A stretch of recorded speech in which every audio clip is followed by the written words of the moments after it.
Hey guys, tonight we begin with something gentle, something warm, something quietly ancient. So, go ahead and dim the lights, loosen your shoulders, let your jaw unclench like you're finally allowed to stop pretending you understand taxes.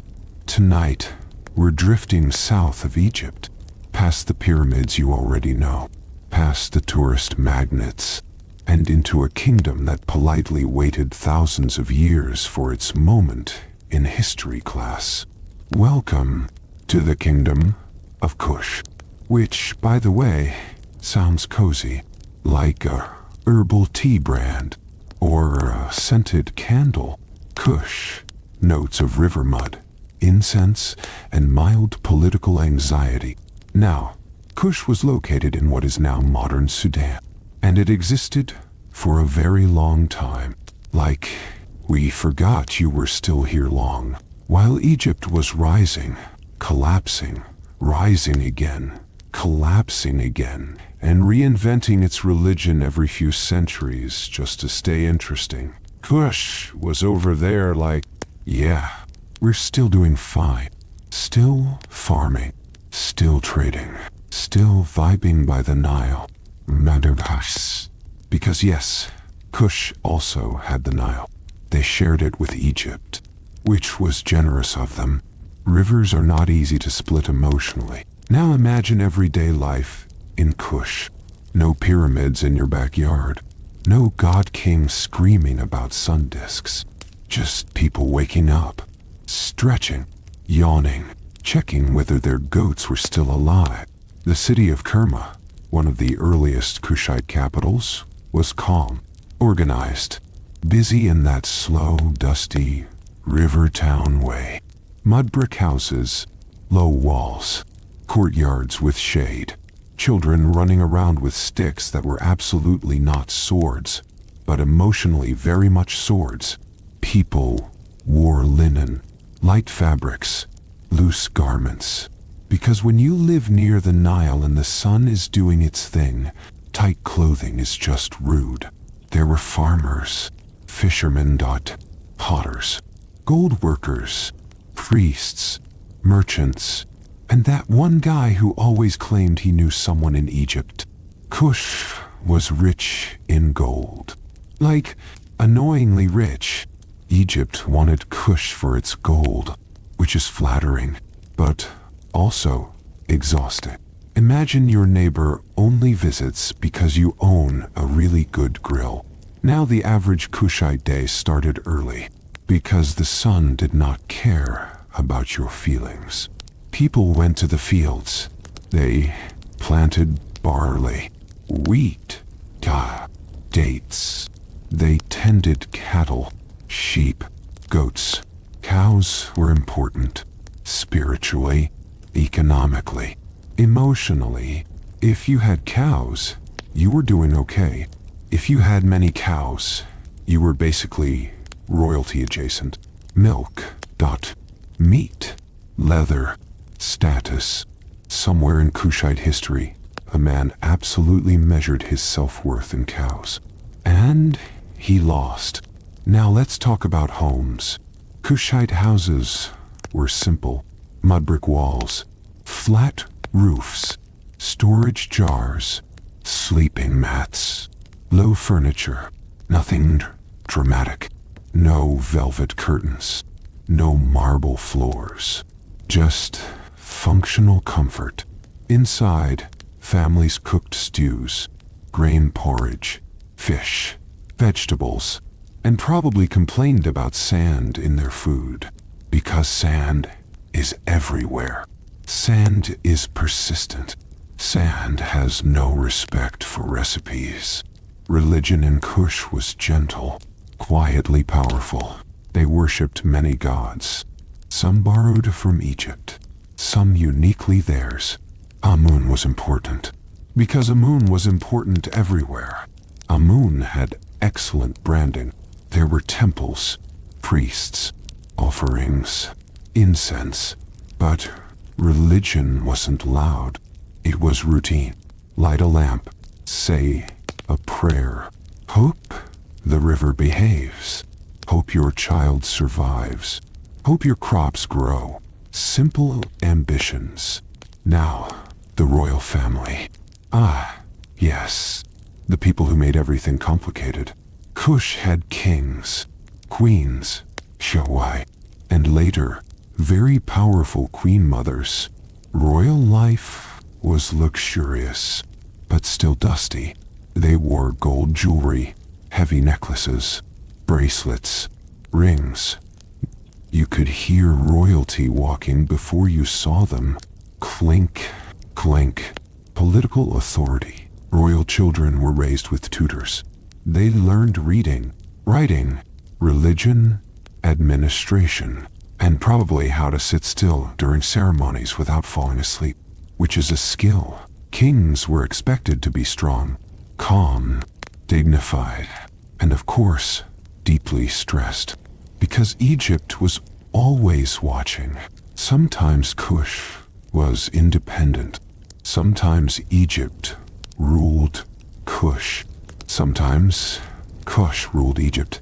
It was a very long, very slow tug of war. And everyday people just kept farming, which is relatable. Now let's drift into Napata, one of the later capitals. By this time, Kush had grown more confident, more organized, more dramatic in architecture. Pyramids appeared, smaller than Egypt's, sharper, more pointed, like Egypt's pyramids, but after a personality edit. Napata was a religious center. Kings were crowned here. Priests held influence. Royal processions moved slowly through dusty streets. Trumpets, drums, incense. Crowds watched quietly, because shouting was not fashionable, and also because guards existed. Everyday artisans worked in workshops. Goldsmiths shaped jewelry. Potters shaped bowls. Stoneworkers carved reliefs. Trade caravans arrived from deep Africa. Ivory, exotic woods, animals, feathers. Kush was a bridge between worlds. North met South.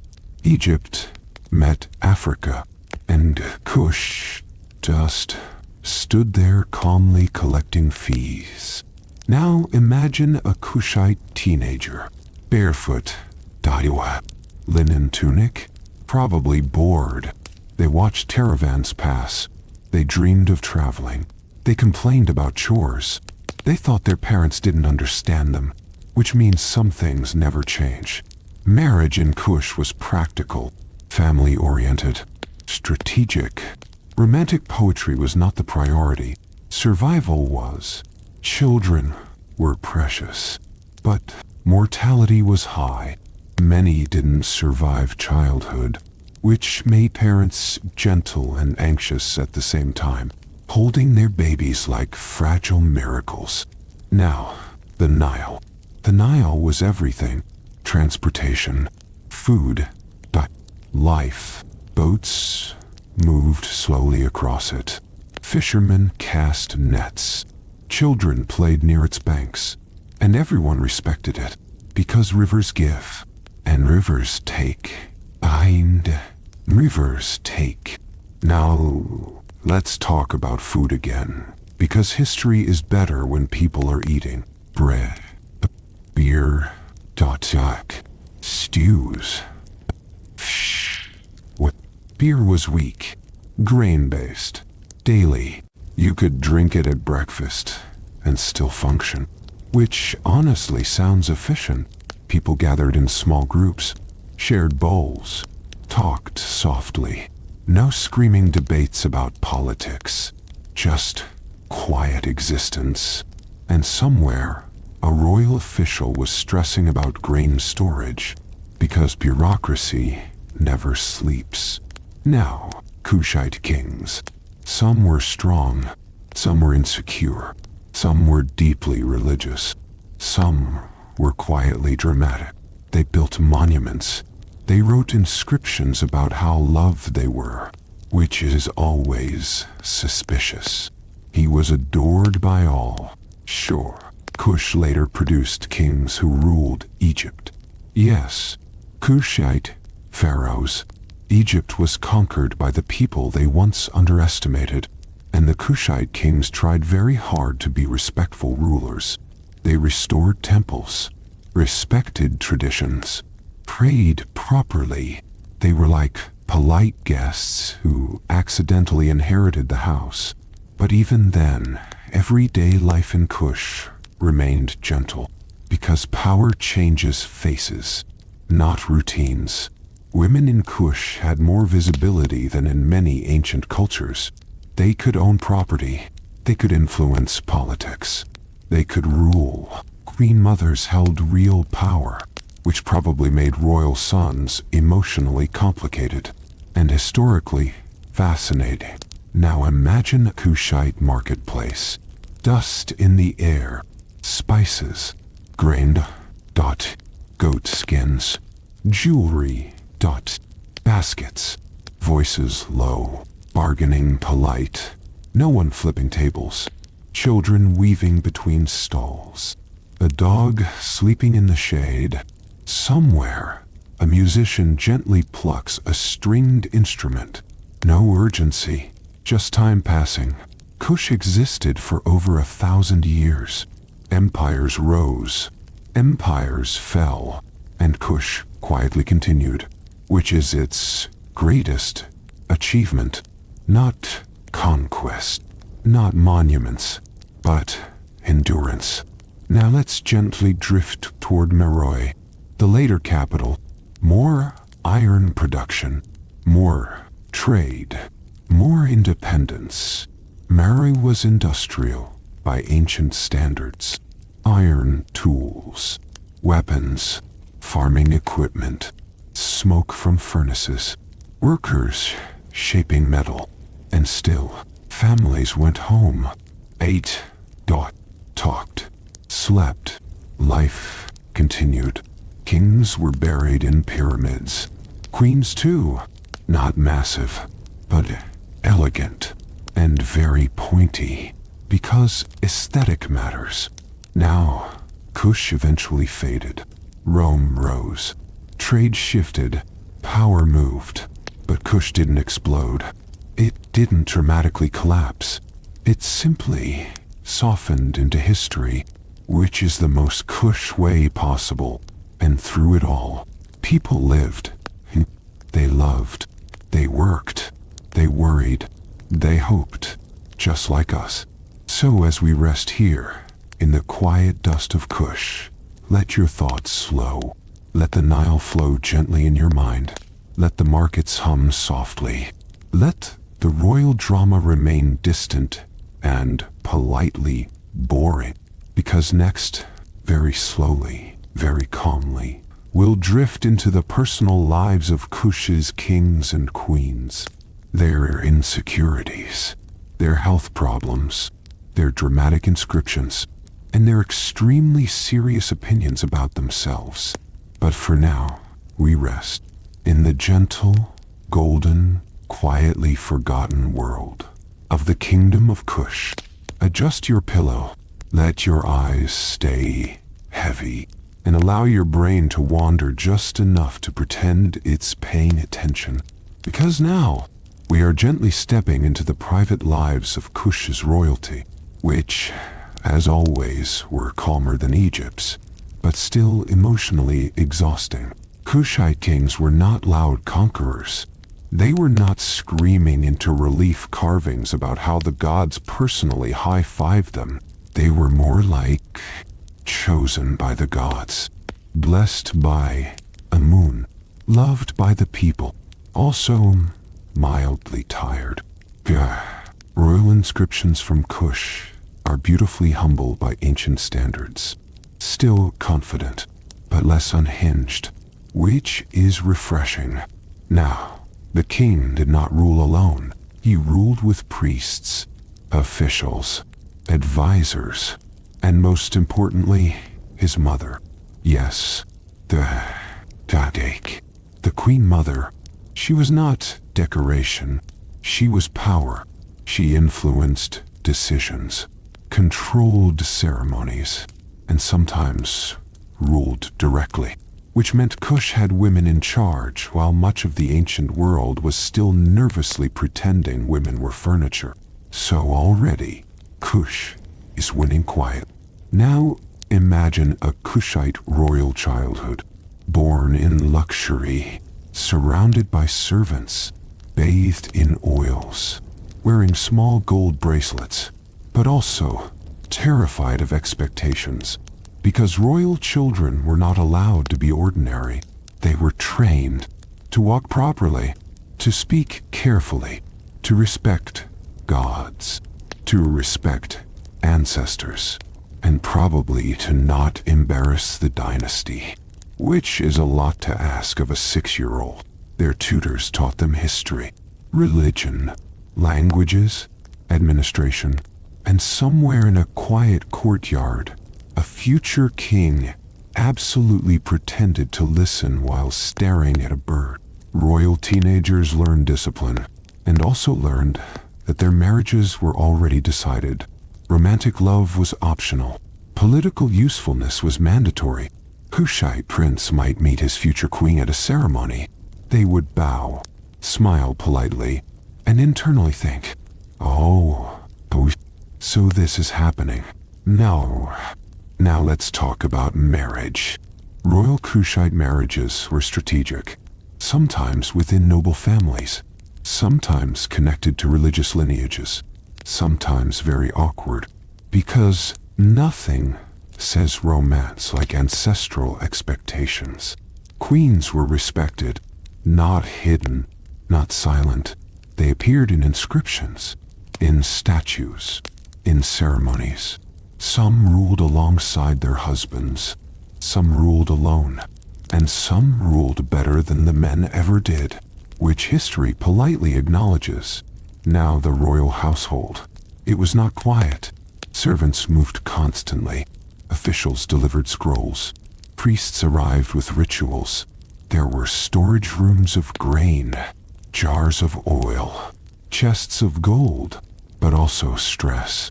Kings worried about borders, trade, priests, neighboring powers. They worried about Egypt, about Libya, about internal loyalty. They worried quietly, because kings were not allowed to panic publicly, so they panicked internally. Now, Kushite kings were deeply religious. Amun was central. The king was chosen by Amun, which meant every mistake felt spiritually personal. If crops failed, was Amun disappointed? If floods were too strong, was Amun annoyed? If the king stubbed his toe, probably Amun again. Priests held enormous influence. They interpreted dreams, omens, divine signs, and the king listened, because ignoring priests is historically a bad career move. Now let's float gently toward one of Kush's most famous rulers, King Meroë. Yes, Meroë of Kush, the man who conquered Egypt politely. He didn't burn cities. He didn't massacre temples. He wrote a long inscription about how disappointed he was in everyone, which is a very Kush way to conquer. Meroë described Egyptian rulers as disrespectful to the gods. He restored temples. He prayed. He judged. He was deeply spiritual and deeply convinced he was right, which is always a powerful combination. He conquered Egypt and then went home. He left local rulers in charge. He trusted them, which they immediately betrayed. Because of course they did. But Meroë was not aggressive. He was more disappointed than angry, which is worse. Now imagine Meroë in his palace, reading reports, sighing, drinking grain beer, thinking, I really tried. His successors ruled Egypt too. Shabaka, Shibitku, Taharka, Dadot. They were Kushite pharaohs, black pharaohs of Egypt. which history conveniently ignored for a long time. Taharqa especially was famous. He built temples. He restored monuments. He ruled calmly. He also faced the Assyrians, which was not relaxing. Assyrians were not gentle people. They were not calm. They were not spiritually reflective. They were very loud historically. Taharqa fought them, lost, regained power, lost again, and finally retreated back to Kush, which honestly was probably emotionally healthier. He died in Kush, buried in a pyramid, because even after ruling Egypt, he preferred home. Now, everyday royal life. Kings woke early. They washed. They prayed. They listened to advisors. They attended ceremonies. They inspected projects. They sat through rituals that lasted far too long. They ate simple food. Bread, stew, meat, taught, fruit, not extravagant, because moderation was respected. They wore crowns, not heavy ones, tall ones, sharp ones, very dramatic silhouettes. Now queens were calm, regal, strategic. Some queens ruled armies. Yes, later Kandakes actually led troops, which must have been extremely confusing for Roman soldiers. Imagine arriving in battle and realizing the commander is a queen, and she is not impressed. Now, children of royalty were loved, protected, but constantly reminded of destiny. Some became priests, some became rulers, some became politically inconvenient, which history dealt with quietly. Now, let's talk about health.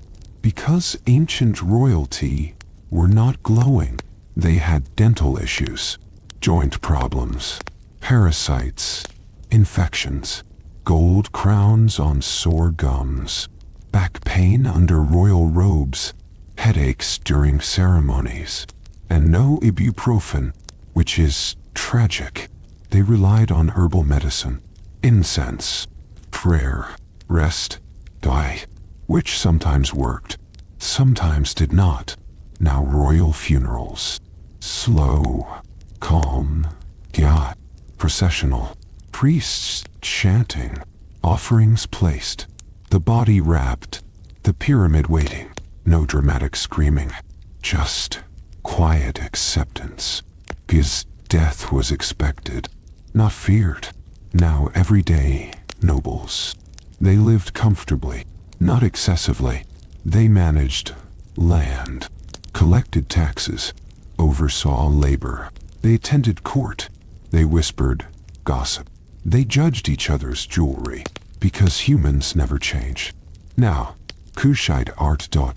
Beautiful, rounded figures, natural posture, strong bodies, proud faces.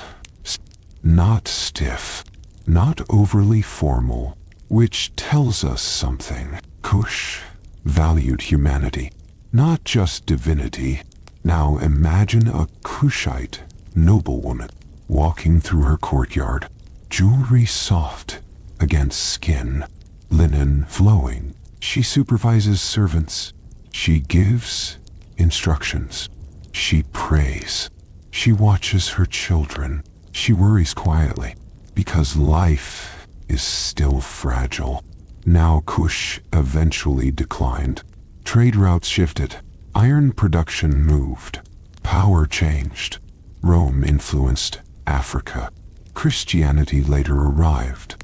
But Kush didn't vanish. It transformed.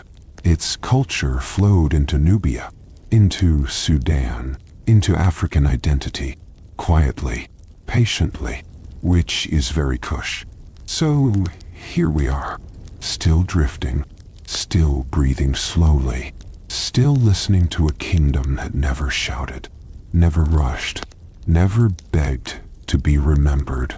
And yet, it remains, in stone, in sand, in rivers, and in the gentle echo of human routine. Let your breathing stay slow. Let your thoughts stay loose. Let history continue doing its very gentle thing, because now we're focusing on the smallest, softest, most overwhelmed members of Kushite royalty, the children. Royal children in Kush were born into silence and gold.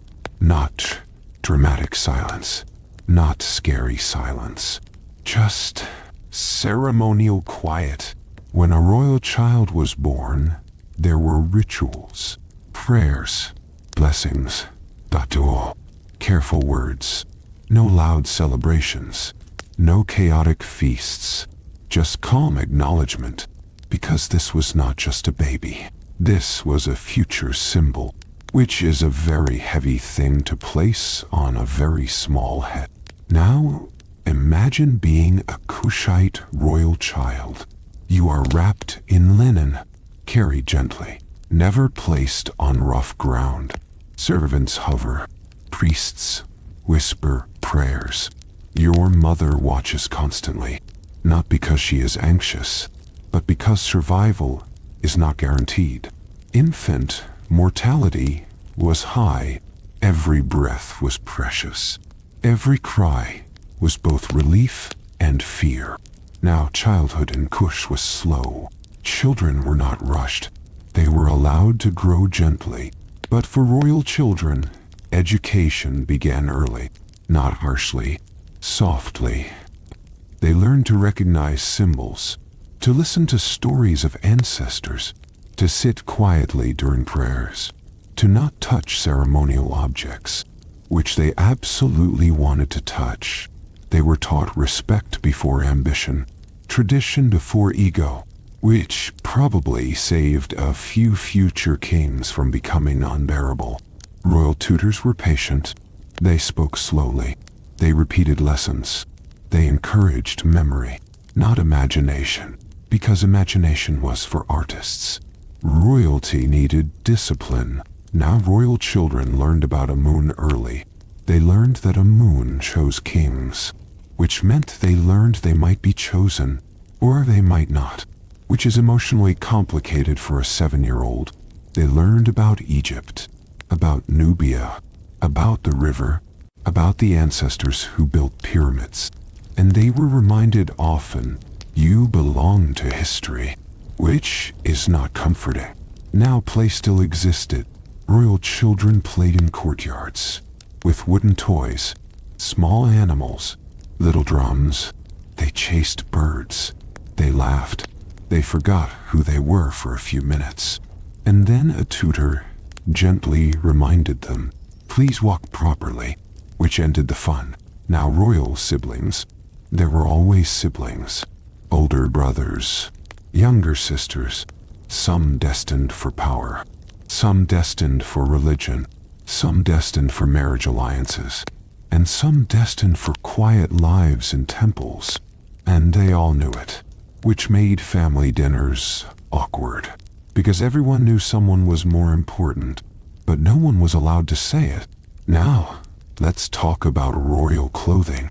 Even children wore jewelry, small gold necklaces, bracelets, amulets, protective symbols. And while it looked beautiful, it was heavy, very heavy, which meant royal children developed excellent posture, or constant neck pain, probably both. Their linen garments were soft, light, comfortable, but always clean, always pressed, always perfect. No muddy knees, no messy hair, 'cause dignity begins early. Now royal education continued. By the age of 10, a royal child could read basic inscriptions. They could recite prayers. They could identify gods. They could name ancestors. They could behave in ceremonies.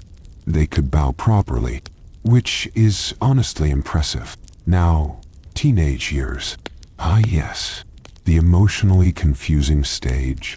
Royal teenagers were still controlled, still supervised, still watched. They were not allowed to wander. They were not allowed to fall in love freely. They were not allowed to dream loudly. They learned administration, how grain was stored, how taxes were collected, how labor was organized, how temples were funded, which is not romantic, but very necessary. They also learned about politics, who could be trusted, who could not, which neighbors were dangerous, which alliances were fake, and which smiles were lying, which means Kushite teenagers were quietly mature and quietly tired. Now some royal children were sent to temples. They became priests. They shaved their heads. They learned rituals. They lived disciplined lives, which was calm, but emotionally distant. Others were prepared for rule. They attended court. They watched debates. They learned to listen more than speak, which is rare for teenagers. Now royal daughters. Royal daughters were not ignored. They were valued. They were educated. They were prepared for influence. Some would become queens. Some would become queen mothers. Some would become political bridges. They learned diplomacy, courtesy, strategy, and silence, because silence is power. Now, imagine a royal daughter standing in a courtyard, listening to elders discuss her future marriage. She is calm. She is polite. She is already tired. Now, health again. Royal children had better nutrition, better care, but still faced illness, fevers, infections, parasites, teeth problems, and no antibiotics. So when a royal child survived into adulthood, it was celebrated quietly. Now let's talk about discipline. Royal children were not beaten. They were corrected, verbally, with disappointment, which is historically more painful. They were told about ancestors, about honor, about duty, which made mistakes feel heavy. Now, emotional life. Royal children had limited emotional freedom. They could not cry publicly. They could not complain. They could not express fear. They learned emotional restraint, which created calm rulers and anxious humans. Now, friendships. Royal children did not mix freely with common children. They had companions, chosen, noble children, who grew with them, who served them, who remained loyal, which is a very specific kind of friendship. Now adolescents. By their mid-teens, royal children were no longer children. They were political beings. Their posture changed. Their voices lowered. Their movements slowed. They were observed constantly. Now, imagine a Kushite prince, 16 years old, standing in a temple, listening to priests chant, feeling the weight of history, feeling the eyes of ancestors, feeling the future pressing gently on his chest, and thinking, I just wanted to stay in the courtyard, which is relatable. Now imagine a Kushite princess watching a procession, knowing she may rule one day, knowing she may marry a stranger, knowing she must always remain composed, and thinking, I would like a quiet life, which she will not get. Now, royal adulthood. By adulthood, royal children had already lived very long, emotional lives. They were calm, controlled, thoughtful. They were ready, even if they were not. Now the cycle continued. They married. They had children. They passed on the same traditions, the same expectations, the same soft weight of history. Now what makes Kush special is that despite all this, their royal children were not cruel. They were not tyrannical. They were not violent. They were restrained, measured, spiritual, which created rulers who were calm, even when wrong, even when defeated, even when tired. Now, Kushite royal children grew into kings who restored temples, queens who ruled with dignity, priests who preserved culture, and elders who watched the river quietly, which is a beautiful legacy. So as we float here, with the soft footsteps of royal children echoing through courtyards, with the gentle clink of gold bracelets, with the distant murmur of tutors, we remember history is not just wars. It is childhoods. It is training. It is silent pressure. It is soft hands learning to carry heavy crowns. Let your eyes stay heavy. Let your breathing stay slow. And let's drift gently away from royal children and into the quiet middle layers of Kushite society. Because history does not survive on kings alone. It survives on people who argue politely about storage jars. Now let's begin with the nobles. Kushite nobles were not flashy villains. They were administrators, land managers, temple donors, professional responsibility enjoyers. They lived in comfortable homes, not palaces, but large courtyards, thick mud brick walls, private gardens. They had servants, but not armies of them. They had gold, but not ridiculous amounts. They had influence, but not absolute power, which kept them humble, or at least quiet. A noble's day began early. They woke with the sun, washed, prayed, ate bread and fruit. Then they met scribes. Scribes were important. Scribes were everything. If a scribe liked you, history liked you. If a scribe didn't, well, nobles reviewed grain counts, tax records, labor assignments. They argued gently about numbers, which sounds boring, and it was. But boring keeps empires alive. Now, nobles also attended court.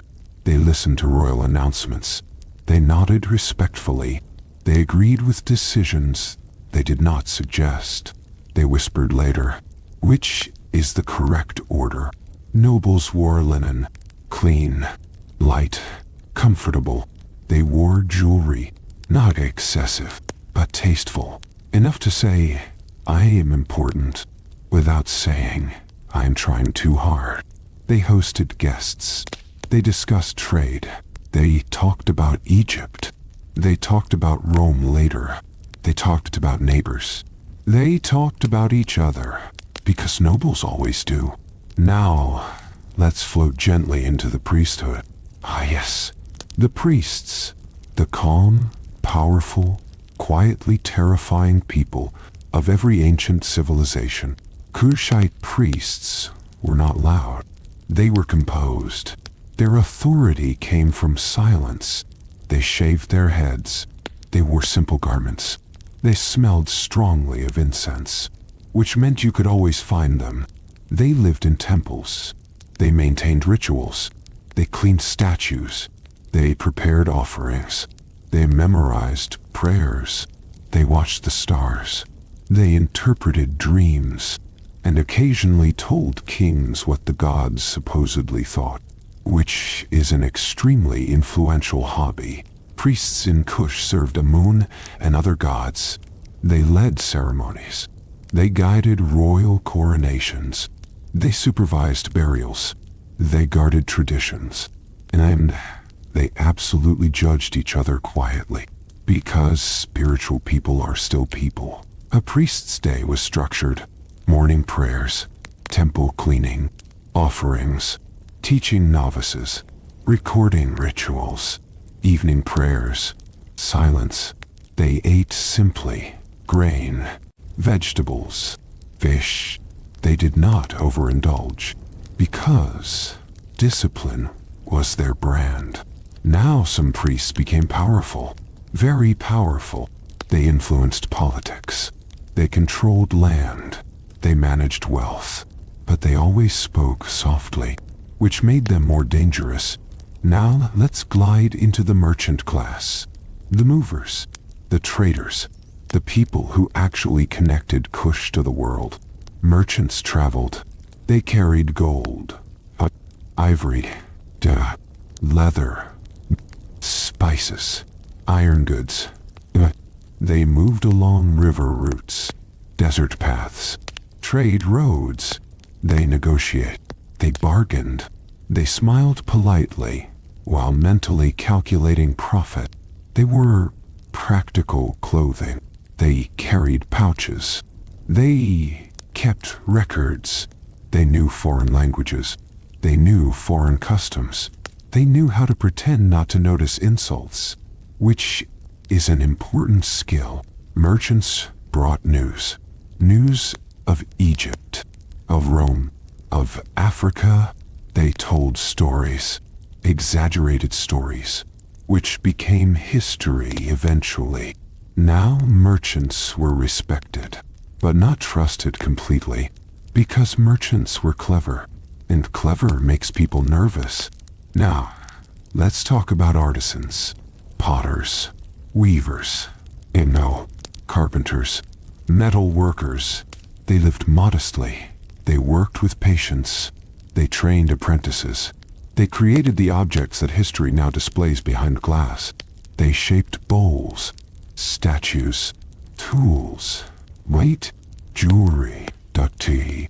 Their hands carried the memory of Kush, but their names are mostly gone, which is always unfair. They worked in workshops, dusty, worn, quiet, with soft conversation, with shared water, with shared complaints. Now let's move into the everyday drama, because every society has it. A noble's son married the wrong woman. A priest offended another priest by misplacing incense. A merchant underpaid a worker. An artisan copied someone's design. Very serious problems, handled very politely, because Kush did not do chaos. They did quiet tension. Now, imagine a noble dinner. Low tables, shared bowls, soft conversation. Someone mentions Egypt, God. Someone sighs. Someone says, again? Someone drinks more beer. Now imagine a priest meeting. They discuss ritual schedules. They debate minor details. They disagree gently. They pretend it doesn't matter. It absolutely matters. Now, imagine a merchant caravan arriving. Dust in the air. Camels, donkeys, goods. People gather. Children stare. Officials inspect. Merchants smile, which is always suspicious. Now let's talk about religion again, because Kush was deeply spiritual. People believed gods watched everything, but not aggressively, more like calmly, which is more unsettling. They believed ancestors watched too, which made behavior polite. People did not want to disappoint invisible family members. Now, death. Death was accepted, not feared, not romanticized. Accepted. Burials were respectful, offerings placed, prayers spoken. Life continued, because life always continues. Now, festivals. Yes, Kush did have festivals. Music, drums, processions, food, not loud, not chaotic, just joyful. People danced gently. They sang. They shared meals. They forgot responsibilities for a moment, which was allowed. Now, education. Common children learned trades, family skills, traditions.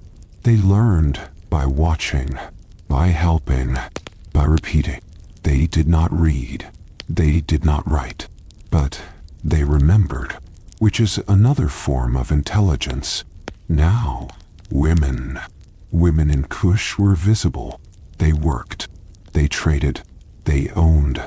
They influenced. They were not hidden. They were respected, which is rare. Women managed households, businesses, property. They participated in religion. They raised children. They advised men, and they were listened to.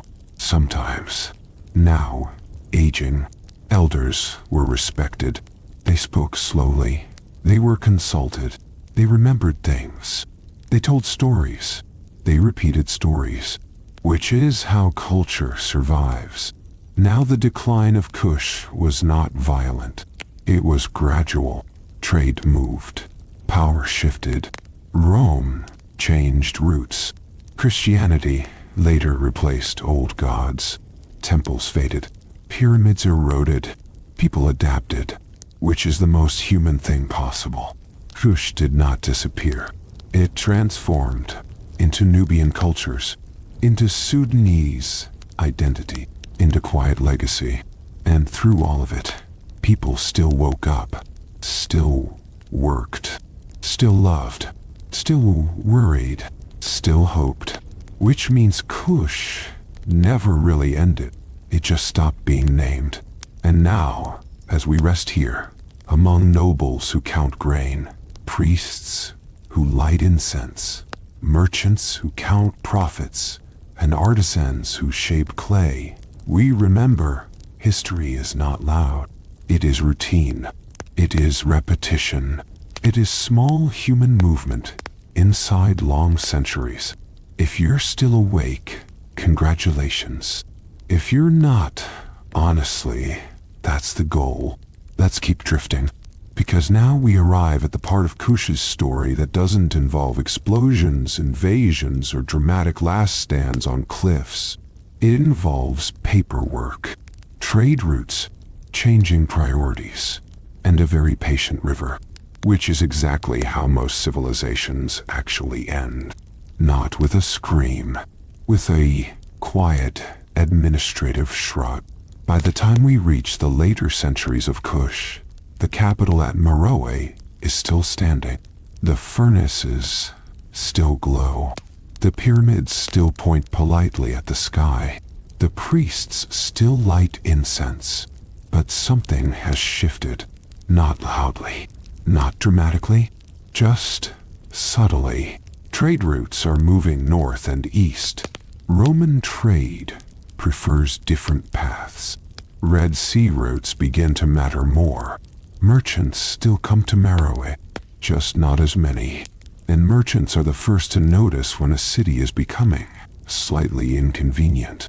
Now, imagine a merchant standing at the edge of Meroë, looking at the road, looking at his goods, and thinking, this used to be easier, which is how history usually begins to end. Iron production continues, but forests shrink. Furnaces need wood. Wood becomes harder to find, which makes iron more expensive, which makes everything mildly irritating. And irritation is the true enemy of empires. Now, the kings of late Kush, they are not weak. They are not foolish. They are just late. They rule a world that has moved slightly without telling them. They still perform rituals, still build monuments, still write inscriptions, still speak of divine favor. But fewer people are listening, not because they don't care, but because they are busy surviving. Now imagine a late Kushite king. He wakes in his palace, washes, prays, listens to priests, receives reports. Grain is lower, trade is slower, borders are quieter. He nods calmly, because kings are trained to be calm. But inside, he knows something is slipping. Now, priests notice attendance thinning. Not dramatically, just gradually. Fewer offerings, shorter prayers, less incense, which is always a bad sign for religion. Now nobles manage lands that are less productive. They adjust. They tax carefully. They argue gently. They pretend nothing is wrong, because acknowledging decline feels rude. Now, common people, they keep living. They adapt. They farm. They fish. They trade locally. They do not care about capitals. They care about rain, which is fair. Now neighbors, other powers rise. Aksum grows. Rome influences. Christianity spreads. New beliefs appear. Old gods become quiet. Not hated, just forgotten, which is the most painful kind of disappearance. Now, temples. Temples are still respected, but fewer priests are trained. Fewer rituals are maintained. Statues gather dust, not dramatically, just slowly. Now imagine a priest in a nearly empty temple, lighting incense, praying, hearing his own echo, and wondering, did I say that right? Which is a very human moment. Now, pyramids, they still stand, they still point, but fewer people visit. Children climb them, which would horrify ancestors. But history does not ask permission. Now, royal burials, they continue, but with less ceremony, less grandeur, more practicality, which is honest. Now the last Kushite kings, we do not know them well. Their names are faint, their inscriptions brief, their monuments modest, which tells us they were tired, not defeated, just tired. Now imagine one of the last Kushite kings, sitting in his chamber, looking at an old inscription of Pa, reading about glory, about Egypt, Egypt, about divine conquest, and then looking at his own quiet reign, and thinking, we did our best, which is enough. Now Meroë eventually fades, not burned, not conquered dramatically, just abandoned. People move, houses empty, temples quiet, furnaces cool, sand enters slowly, which is patient. Sand never rushes. Now Kush does not vanish. It becomes Nubia. It becomes new kingdoms. It becomes new languages, new religions, new stories. But the Kushite soul remains in art, in memory, in tradition, in stone, which is better than surviving as ruins alone. Now history writes Kush as a chapter, but Kush lived as a life. Now let's pause and breathe, because this is the moment where civilizations usually cry, but we are not going to, because Kush did not cry. Kush simply changed clothes. Now imagine the Nile, still flowing, still patient, still indifferent. It flowed before Kush. It flowed during Kush. It flowed after Kush, which is comforting. Now imagine a child centuries later, walking near a small pyramid, not knowing its name, not knowing its story, but feeling something. That feeling is Kush. Now imagine elders telling stories about old kings, about old queens, about old gods, and children listening politely, which is how memory survives. Now imagine travelers writing about strange pyramids in Sudan, confused, curious, respectful, which is how Kush slowly returns to history. Now imagine archaeologists digging, cleaning, measuring, and writing, trying to understand, which is us, trying to listen. Now, the everyday life of Kush, that was our journey. Not battles, not conquests, but mornings, evenings, meals, prayers, work, sleep, birth, death, love, worry, hope, which is what history actually is. And now, as we rest inside this quiet ending, we remember Kush was not loud. Kush was not desperate. Kush did not beg to be remembered. Kush simply lived. And sometimes, that is the most dignified ending. If your thoughts are drifting, good. If your eyes are heavy, perfect. If you forgot what year it is, congratulations, you are historically aligned. Now we gently step outside Kush, not to judge it, not to conquer it, just to observe it through the slightly confused eyes of outsiders. Because nothing is more entertaining or more relaxing than reading what ancient travelers thought they understood. Let's begin with the Greeks. The Greeks loved writing. They loved describing. They loved explaining cultures they had only partially seen, which is a brave hobby. Greek writers knew Kush as part of Ethiopia, which at the time meant land of dark-skinned people to the south. Very specific. They wrote about tall people, strong bodies, long lives, wise customs, which already tells us they were impressed and slightly intimidated. They described Kushites as closer to the gods, which is polite, and also a way of saying, we do not understand them, but we respect them. Greek travelers noted the pyramids, smaller than Egypt's, sharper, different. They did not know what to do with them, so they politely wrote them down and moved on.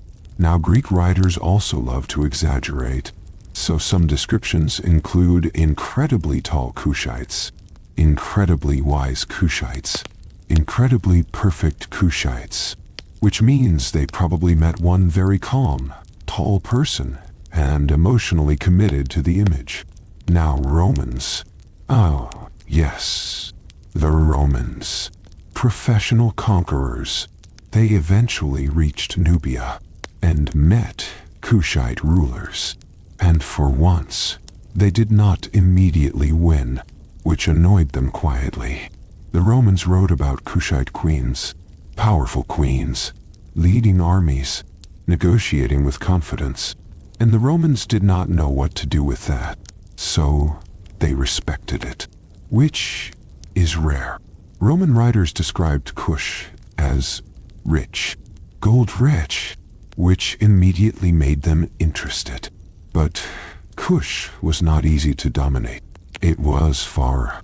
It was organized. It was calm. And it did not panic, which is very inconvenient for empires. Now imagine a Roman official arriving in Kush, wearing heavy armor, looking dramatic, sweating, meeting a calm Kushite official in linen, who is not impressed. The Roman speaks loudly, the Kushite responds quietly, and somehow the Kushite still feels more powerful. Now Roman writers also described Kushite religion. They noticed similarities with Egypt, but also differences. They were confused, which they wrote down, because confusion was acceptable in books. Now, merchants from Arabia, from Africa, from the Red Sea. They passed through Kush. They traded. They negotiated. They admired Kushite stability. They liked Kush because it was predictable, and merchants love predictable. Now imagine a merchant caravan stopping in Kush. They rest. They drink. They trade. They listen. They feel safe, which is a compliment no empire writes about itself. Now Kushite diplomacy. Kush did not shout at neighbors. It negotiated. It wrote letters. It sent gifts. It respected boundaries, which made it less dramatic, but more durable. Now let's talk about how Kush was misunderstood. Because every calm civilization is misunderstood. Outsiders thought Kush was mysterious, because Kush did not explain itself. It did not write aggressively to foreign audiences. It wrote for itself, which is a quiet kind of confidence. Outsiders also thought Kush was old-fashioned, because Kush valued tradition. But tradition is not weakness. It is memory. Now imagine a Greek traveler standing near a Kushite pyramid. He writes about it. He describes it. But he does not feel it, because feeling requires belonging. And Kush never belonged to outsiders. Now let's talk about skin color, because ancient writers noticed it, and wrote about it, and often admired it. Kushites were described as beautiful, strong, elegant, graceful, which is rare in ancient texts, and important. Now, Kush was not just seen, it was respected, even when misunderstood. Now, time passes, centuries pass, travelers stop coming, writers stop writing. White maps change, names change. Kush fades from global attention, but it does not fade from itself. Now imagine a local Kushite descendant, living centuries later, not knowing the word Kush, but knowing stories, knowing traditions, knowing songs, knowing values. Which is more important? Now imagine modern historians, finding inscriptions, trying to pronounce names, trying to piece together lives, trying to understand calm civilizations, which is harder than understanding violent ones, because violence leaves noise, calm leaves silence. Now, imagine a modern reader, like you, listening, not to battles, not to explosions, but to everyday life, which is rare. Now imagine Kush itself. If Kush could speak, it would probably say, "We were here, we lived, we loved, we rested, we endured. That was enough." Now we are almost at the end of our gentle drift. Not the end of Kush, but the end of our listening. So let us rest here, between Greek curiosity, Roman confusion, merchant respect, and Kushite calm. Let the sand settle. Let the river continue. Let history breathe. No endings with trumpets. No dramatic curtains. Just one more slow morning in Kush. So let's wake up there. The sun rises, as it always has, over the Nile. Light touches water first, then trees, then rooftops, then the soft edges of pyramids that no longer demand attention.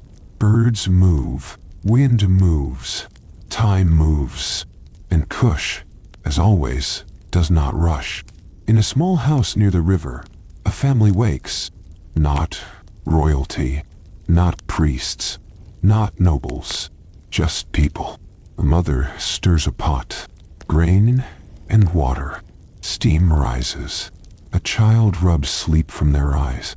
Another child is already awake, pretending to be responsible. A father checks nets, not dramatically, just carefully. This is how Kush lives, not in inscriptions, not in monuments, but in repetition. They eat quietly. They do not speak of empires. They speak of weather, of fish, of neighbors, of someone who owes them grain, which is far more important. Outside, the town begins its soft movement. Doors open, feet touch dust, voices greet politely. No one announces history is ending today, because it never feels like that when it happens. Now let's walk.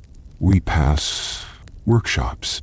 Potter shapes clay, slowly, patiently. A metal worker checks a blade, adjusts it, nods. A weaver tightens thread. These people do not know they are living in the late period. They are just living. And that is the difference between history books and real life. Now we walk toward the river. Boats rest at the bank. Fishermen prepare. They talk about currents, not about kings. Now let's walk toward the old temple. Its stones are worn. Its paint is fading. But someone still lights incense. The smoke rises. Thin, quiet, not impressive, but sincere. A priest stands there, older now, slower. He knows fewer people come, but he comes anyway, because ritual is not for crowds. It is for continuity. He speaks prayers. Softly, the gods may or may not be listening, but the habit itself matters. Now let's walk past the pyramids. They are smaller than Egypt's, sharper, more humble. Some are cracked, some are broken, some are half buried. Children climb one. They laugh. They slide down the sand. Ancestors would be horrified. History is amused. Now, let's walk through the marketplace. It is quieter than before, still alive, but softer. A merchant sells baskets. Another sells dried fish. Someone sells jewelry. Simple pieces, not royal, just pretty. People bargain politely, without urgency. They do not know trade routes have changed. They only know today. Now let's sit. Just sit. In the shade. Listen. Hear sounds. Footsteps. Water. Wind. Distant conversation. A bird. This is Kush. Not in conquest. Not in collapse. But in existence. Now, imagine elders sitting together. They talk about old times. Not with pride. Not with sadness. Just with memory. They mention names. Kings. Queens. Events.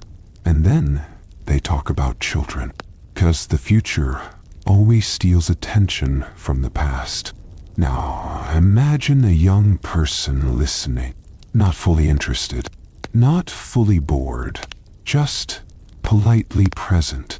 Which is how tradition transfers. Not by force.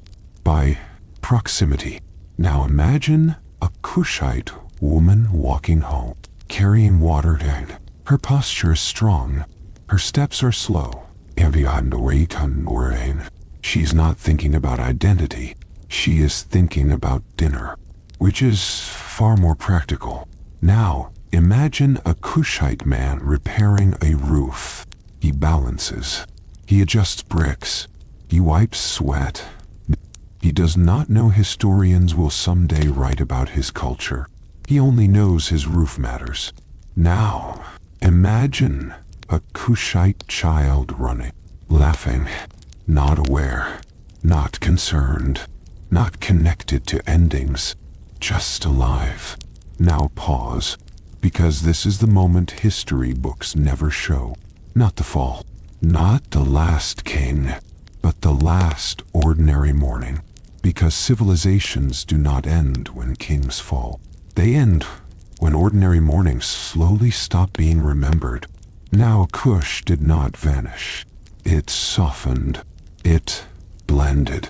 It transformed. Its people became Nubians. Its temples became landmarks. Its pyramids became questions. Its gods became echoes. But its calm stayed. Now we, far away in time, listen, not because Kush asked us to, but because we finally learned how to be quiet enough. Now let's reflect gently. Kush taught us something rare. That power does not need noise. That dignity does not need spectacle. That endurance does not need drama. Kush was not the loudest, not the richest, not the most famous, but it was patient. And patience is the most difficult form of strength. Now, let's rest here, with the river, with the dust, with the soft footsteps of people who never knew they were historical. Now, imagine Kush whispering, not asking for recognition, not asking for apology, just saying, we lived, and that is enough. Now imagine yourself standing there. In that last quiet morning, you are not a visitor, not a tourist, not a historian, just another human, breathing, listening, belonging. Now slowly, very slowly, we step away. We do not turn our backs. We simply let Kush remain, as it always has, in sand, in river, in memory, in calm. And as we leave, we do not say goodbye, because goodbye is loud. We simply fade and let the Nile continue. Let the pyramids sleep. Let the incense thin. Let the footsteps soften. Let Kush remain exactly what it always was.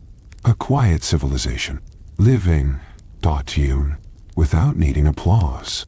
And with that, our journey through the everyday life of the Kingdom of Kush comes to rest, not with an ending, but with a breath. A long, slow, gentle breath. All right, we're not actually done yet. History rarely lets us leave politely, so let's drift back in. Not to kings, not to endings, just to the seasons. Because in Kush, time was not measured in wars or dynasties. It was measured in water.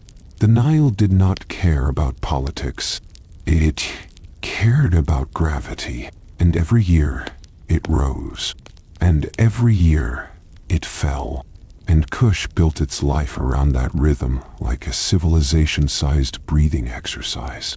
Now, imagine the Kushite year. It begins with waiting. People watch the river. They notice small changes. They talk about it.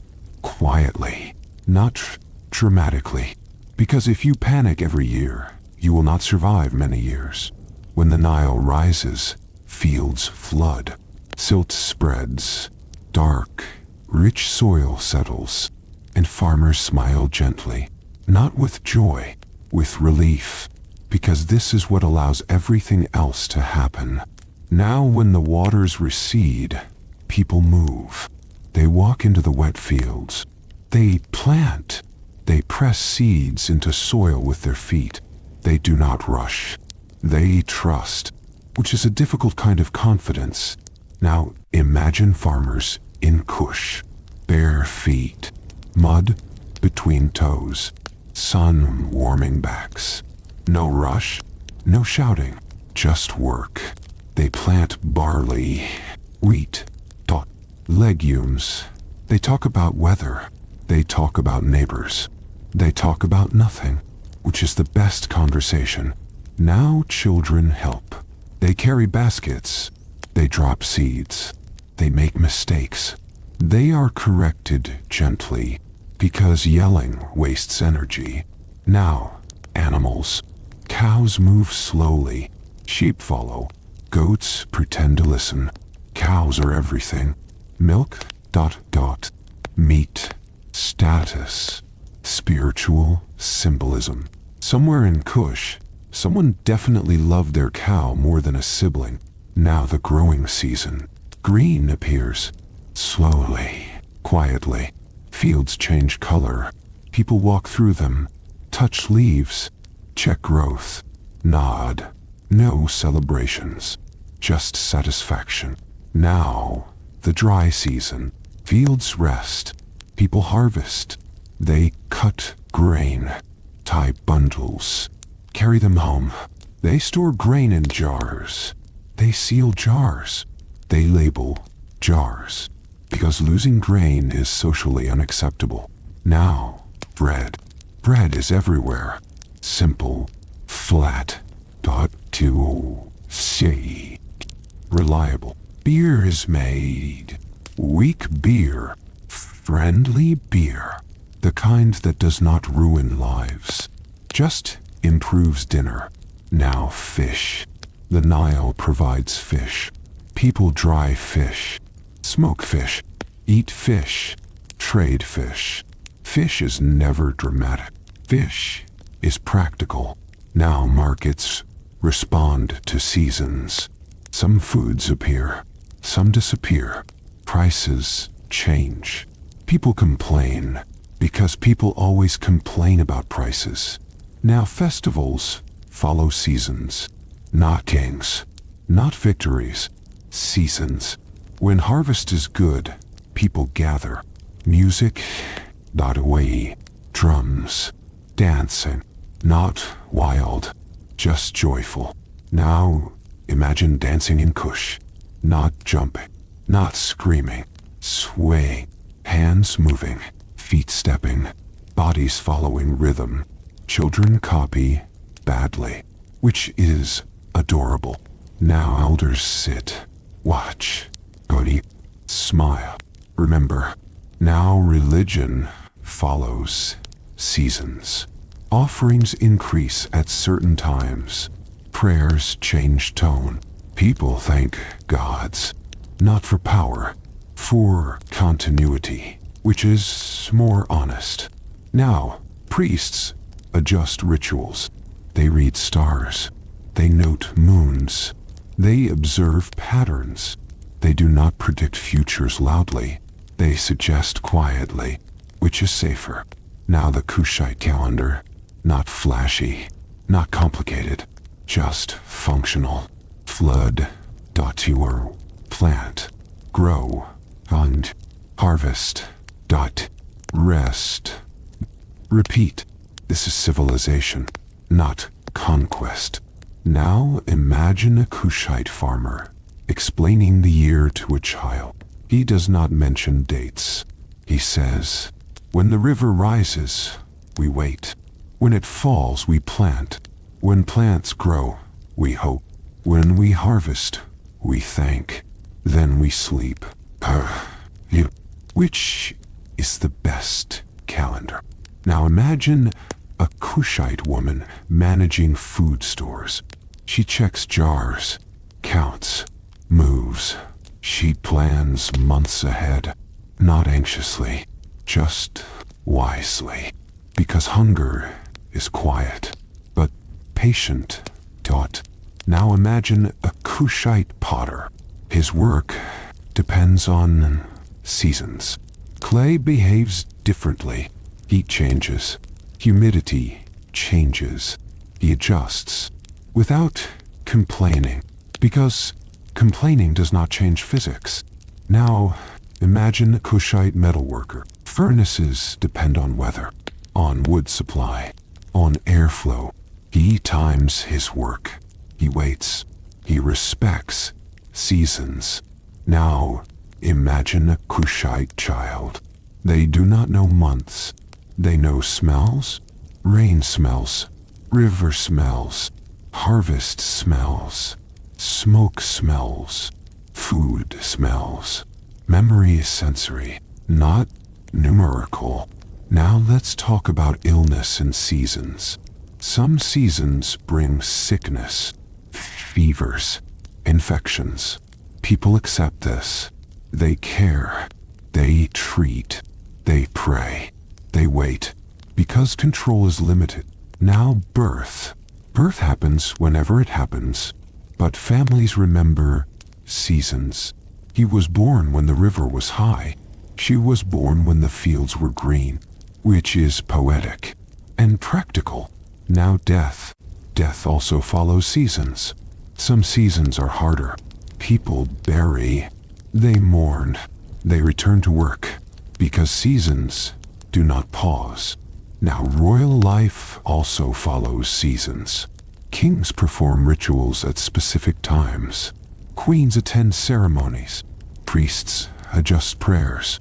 Everything follows the river, which is humbling.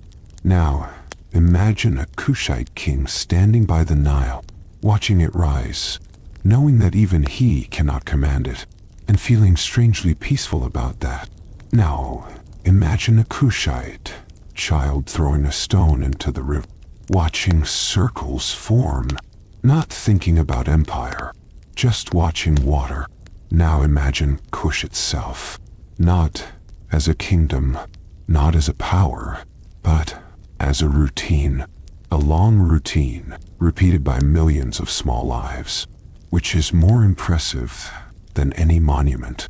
Now, we, again, sit quiet, with seasons, with water, with patience, because Kush was patient, and patience is not passive, it is disciplined. Now let's rest again. Not because we are finished, but because Kush always rests between movements. We're not entering a palace. We're not entering a temple. We're not entering anything with guards. We're stepping into a home. So imagine removing your sandals. Not dramatically, just politely. And let's go inside. The door is low. You duck slightly, which already humbles you. The floor is packed earth, cool, but smooth, cleaned. The walls are mud brick, thick, soft, colored, holding in shade. Light comes from a small opening. Not much, just enough. Because homes in Kush were not designed to impress the sun. They were designed to survive it. Now let's stand still for a moment. You can smell grain. You can smell smoke. You can smell something mildly sweet and something mildly burnt, which is the universal scent of cooking. Now, to your left, a storage area. Large clay jars, tall, rounded, sealed with cloth or clay. These jars are not decorations. They are security. Each jar holds months of survival, grain, dried vegetables, salt, seeds. A Kushite household trusts jars more than promises, and rightly so. Now, look closer. Some jars are older, cracked, repaired, still used, because throwing away a working jar is emotionally irresponsible. Now, baskets. Yes, the baskets. Woven, but flexible, light, strong. Baskets hold everything. Food, tools, clothes, children, sometimes goats, briefly. Baskets are the silent heroes of Kush. If Kush had a national symbol, it should be a basket. Now let's move toward the center. A low hearth, ash, charcoal, blackened stones. A pot sits there. Inside is something thick, something warm, something dependable. Stew. It is always stew. Different ingredients. Same energy. Now, a woman kneels nearby. Not dramatically, comfortably. She stirs slowly. She tastes. She adjusts. She does not rush, because hunger is patient, and food must respect that. Now nearby, a child sits, playing with something small. Maybe a carved piece of wood. Maybe a string. Maybe nothing. Children are very good at playing with nothing. Now let's move to sleeping areas. There are mats, woven, rolled, folded during the day, unrolled at night. No beds, no pillows, just mats, and maybe a folded cloth. And somehow, people slept very deeply, because exhaustion is universal. Now let's look at the walls. Not empty, but not decorated either. Maybe a small niche with a small object, a charm, an amulet, a tiny statue. Not dramatic, just something to look at, something to remember. Now the roof, flat, made of beams and mud. It holds heat during the day, releases it at night, which is uncomfortable, but predictable. And predictable is comforting. Now, imagine rain. Rare, soft. When it comes, people smile. They stand in doorways. They feel it. They do not complain. Because complaining about rain is culturally risky. Now inside the home again, there are tools. A grinding stone. A pestle. Used daily. Arms move in circles. Grain becomes flour. Flour becomes bread. Bread becomes survival. Now, imagine the sound. Soft grinding. Soft breathing. Soft conversation. No music. Just life. Now clothing. Clothes are folded, hung, stored in baskets. Simple linen, clean, light, easy to wash, easy to dry, easy to repair. A torn garment is not thrown away. It is stitched, and stitched again, and again, until it becomes a cleaning cloth, which then becomes dust, which returns to earth, which is very efficient. Now, jewelry type. Even ordinary families have small jewelry, beads, shells, simple metal, not expensive, but meaningful. Jewelry is not for wealth, it is for identity. Now imagine a mother fastening a small necklace on her child, not for beauty, for protection, for tradition, for love. Now food again, because food matters. Meals are shared, not plated, shared. Hands reach, hands take, hands give. No one eats alone, because eating alone is socially suspicious. Now, imagine evening. The sun lowers, shadows grow, the house cools. People return. They sit, they talk, not loudly. They talk about what happened, not about what might happen, which is healthier. Now, imagine stories. Elders tell stories, not heroic, not epic.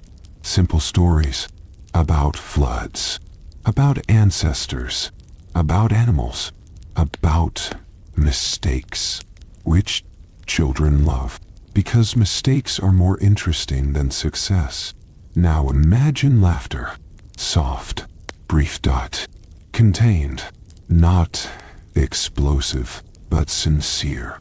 Now imagine sadness, quiet, private, respected, no dramatic displays, just presence. Now imagine conflict. Someone is annoyed. Someone said something unnecessary. Someone is offended. They do not shout. They become quiet, which is more uncomfortable. Then someone offers food, which fixes everything. Now imagine sleep. Mats are unrolled. Lights are low. No candles, just embers. People lie down, close eyes, breathe, think, then stop thinking, which is the goal. Now imagine dreams, not prophetic, not symbolic, just dreams about rivers, about fields, about people, about nothing. Now imagine morning. Light enters again. Someone wakes first, moves quietly, because waking others is rude. Now imagine a Kushite home from outside. It looks simple, unimportant, easy to ignore, but inside, history is happening. Not the kind that writes itself, but the kind that continues itself. Now imagine archaeologists thousands of years later, finding pieces, a jar, a pot, a bead, a stone, and trying to imagine lives, and missing most of it, because objects do not hold voices. But you do.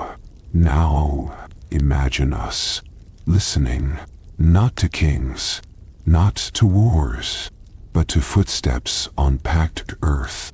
Now let's sit inside this home for a moment, not as visitors, not as scholars, just as quiet guests. We do not speak.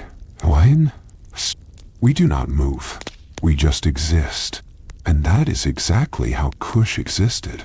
Not loudly, not dramatically, just consistently. Now let's remember, empires are not built by crowns. They are built by hands.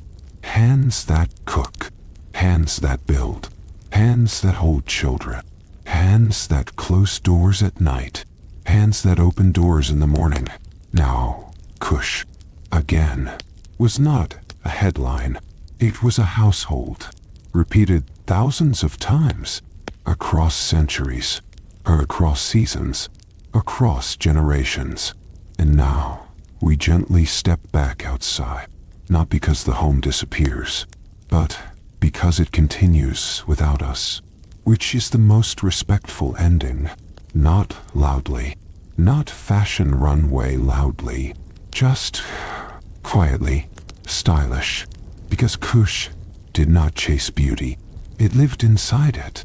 Now, imagine the heat, not dramatic desert heat, just steady, loyal warmth, the kind of warmth that makes you respect loose clothing, which is why Kushite fashion was practical first and beautiful second, and somehow still managed to be beautiful. Let's start with linen. Linen was everything. Soft, light, breathable. It moved when people moved. It did not cling. It did not fight. It simply agreed with the body. Men wore simple linen garments, wrapped, tie-dyed, adjusted. Women wore longer linen dresses, often with straps, often loose, often elegant without effort. No tight tailoring, no rigid shapes, just cloth respecting anatomy, which is rare even today. Now linen in Kush was usually light in color, white, cream, soft beige, because darker colors absorb heat, and Kush was not interested in suffering for aesthetics, which is emotionally mature. Now let's talk about posture. Because Kushite art shows something important. People stand straight, shoulders relaxed, necks long, not stiff, not slouched, balanced, which tells us posture was cultural. You did not rush. You did not hunch. You moved as if time was not chasing you. Now, jewelry. Yes, the gold. Kush had gold, a lot of gold, and they did not hide it. Necklaces, thick ones, layered ones, bracelets, rings, earrings, anklets, amulets. Gold was not only decoration, it was protection, symbolism, status, and occasionally neck training. Because some of those necklaces were heavy, now imagine walking slowly. Not because you are calm, but because your collarbone is negotiating. Now, jewelry was worn by men and women because beauty was not gendered. Strength was not gendered. Adornment was not insecure. It was normal, which is refreshing. Now, beads. Colored beads. Stone beads. Glass beads. Imported beads. Beads from trade. Beads told stories. Beads meant connections. Beads meant someone traveled, or someone knew someone who traveled, which was very impressive. Now hairstyles. Hair in Kush was respected.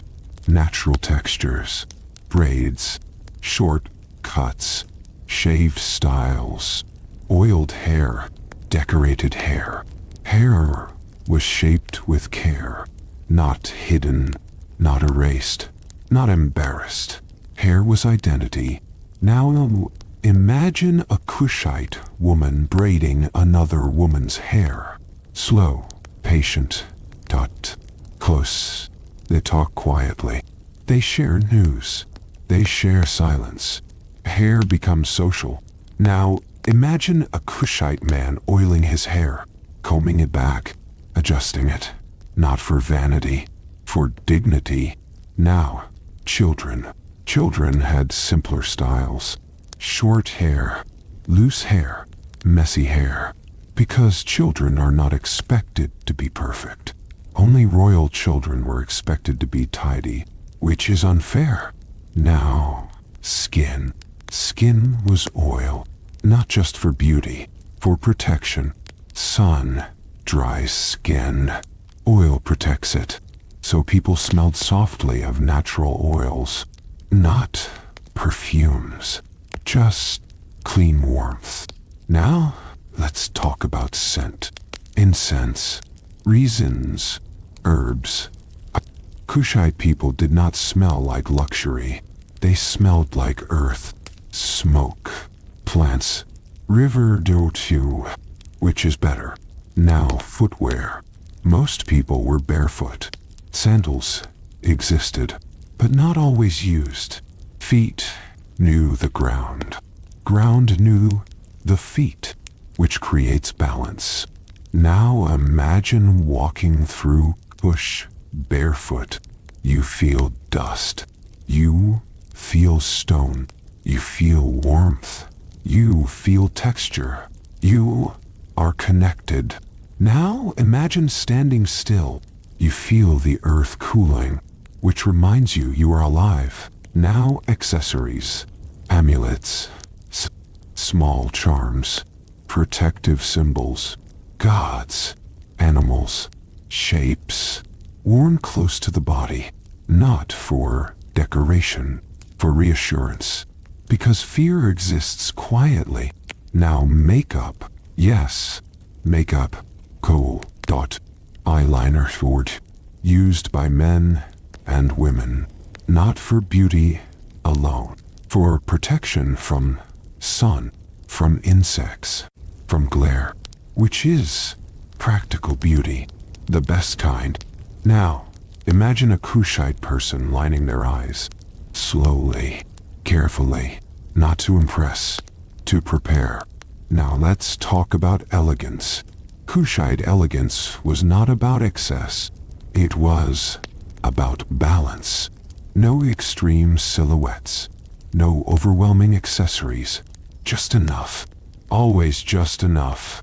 Now imagine a Kushite noble walking, linen flowing, gold resting, head high. Step slow, not proud, not humble, just present. Now imagine a Kushite queen, wearing layered necklaces, crown.u, linen robe. She does not walk quickly. She does not look around nervously. She moves like someone who belongs where she stands, which is the most powerful fashion. Now imagine a Kushite priest, shaved head, simple garment, no jewelry, only posture, only calm, which is also fashion. Now imagine a Kushite farmer, dust on legs, sweat on skin, linen clinging slightly, no ornaments, still dignified, because dignity is not clothing, it is acceptance. Now imagine a Kushite merchant, practical clothes, pouch at waist, sandals, jewelry minimal, eyes sharp, because his fashion is awareness. Now, imagine Kushite children, clothes slightly too big, tied with strings, always adjusting, always moving, always growing. Now let's talk about aging. Older people wore the same styles, but softer, looser, simpler, because comfort becomes more important than display, which is wisdom. Now, imagine an elder adjusting linen, sitting slowly, sighing quietly, still dignified, because dignity does not fade with wrinkles. It deepens. Now imagine Kushite art, statues, reliefs, paintings. People are shown with smooth lines, calm faces, balanced forms, no dramatic emotion, just presence, which means Kush valued composure, not because emotions were suppressed, but because they were private. Now imagine a Kushite funeral. People dress simply, not black, not dramatic, just clean, respectful, soft. Now imagine a Kushite festival. People wear more jewelry, more color, more layers, but still restrained, because joy did not need chaos. Now imagine a Kushite wedding. 2 people, linen, jewelry, dots, families, quiet smiles, not extravagant, not loud, just meaningful. Now, let's pause. Because fashion is not about clothing. It is about how people see themselves. And Kush saw itself as balanced, not superior, not inferior, balanced. Now imagine Kush looking at Egypt, impressed, but not intimidated. Now imagine Kush looking at Rome, curious, but not desperate. Now imagine Kush looking at itself, calm, which is rare. Now let's rest inside this image. Linen moving in warm air, gold resting on skin, oil shining softly, posture steady, steps slow, no rush, no noise, just humans moving beautifully without trying. Now imagine yourself there. You are wearing linen. It feels light. It moves when you breathe. You feel cooler. You feel calm. You are not thinking about how you look. You are thinking about where you are, which is true elegance. Now we slowly step back, because Kushite style does not demand attention. It allows you to leave quietly, and it remains beautiful without watching you go. We are leaving fashion behind for now, but we are not leaving elegance, because in Kush, even meals carried grace. Food was not just sustenance. It was social glue. It was ritual. It was memory. And it was quietly political. Let's start with bread. Bread was everywhere. Not the kind you slice dramatically for Instagram. Flat, dense, bite, reliable, warm, grain ground on a stone, kneaded, patted, baked over embers, sometimes plain, sometimes flavored with herbs. Bread was not extravagant. It was necessary. It was shared, which is important because in Kush, refusing to share bread could subtly offend more than any insult. Now, imagine a household. The morning sun has just entered through a small opening. A mother pulls warm bread from a clay oven. A child reaches for it. Another child waits politely. The father nods. A neighbor arrives.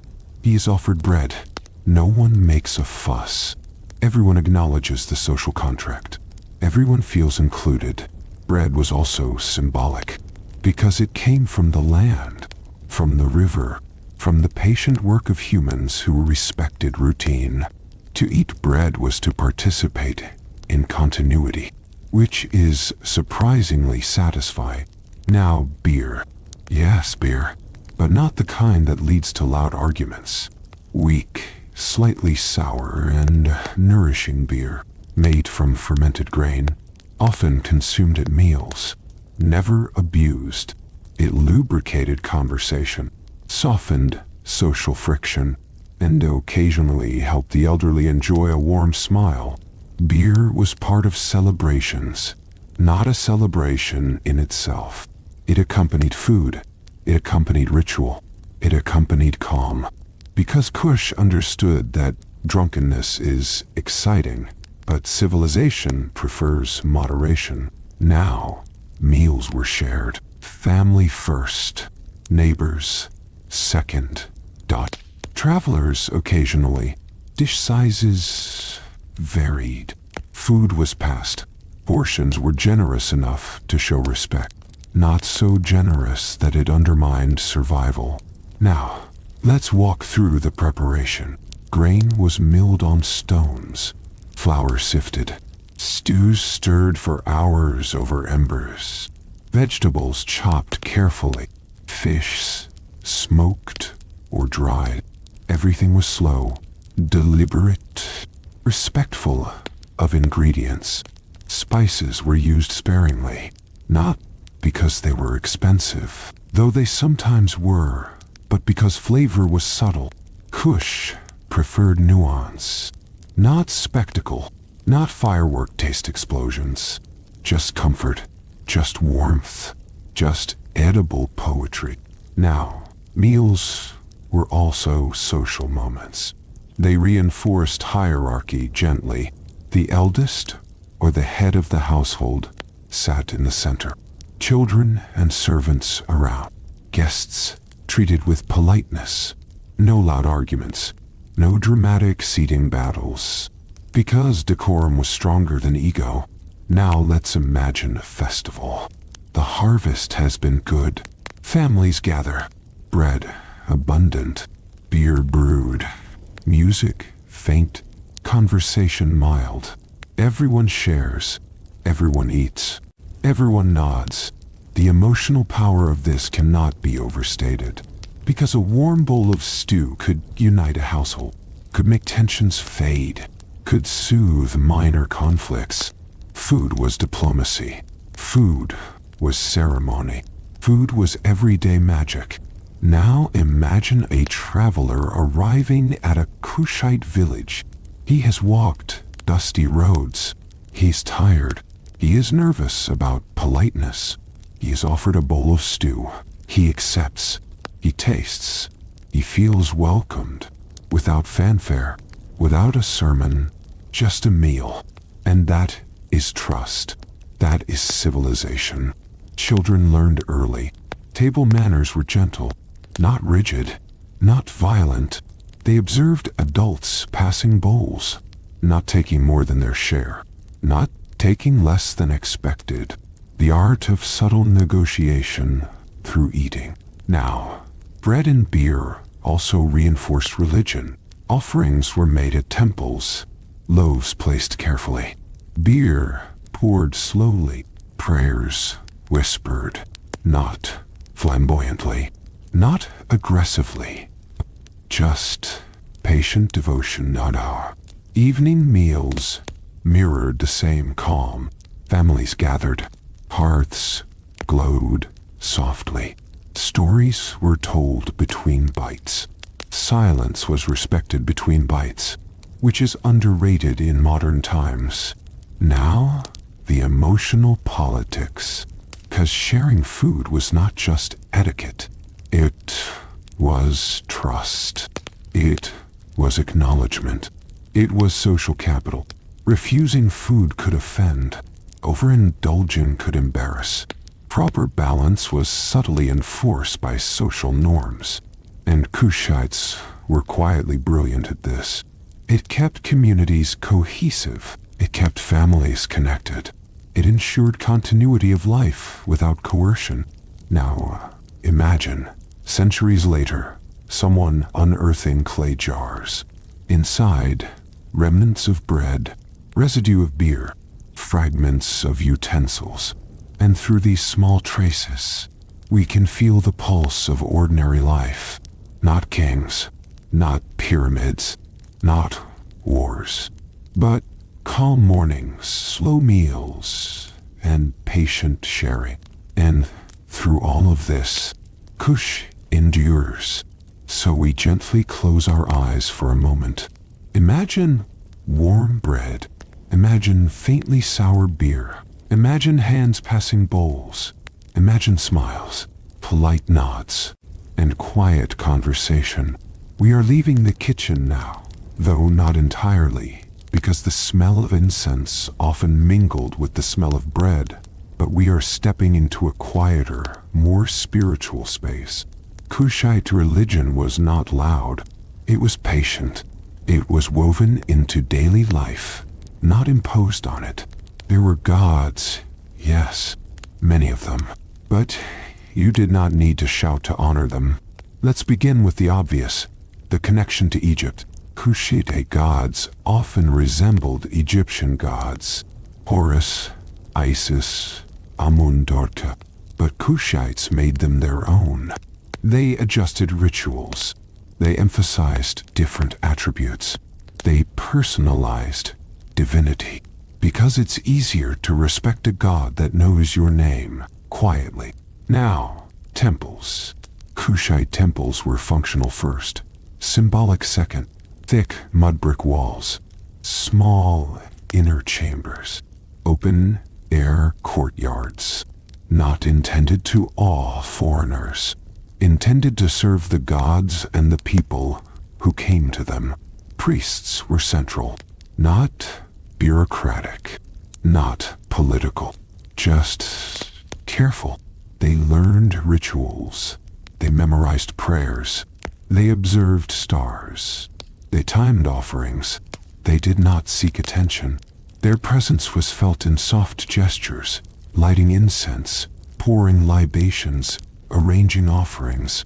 Now the gods themselves, they were present in daily life, not in explosive visions, not in dramatic disasters, but in the rhythm of water, the rising of the sun, the fertility of the land.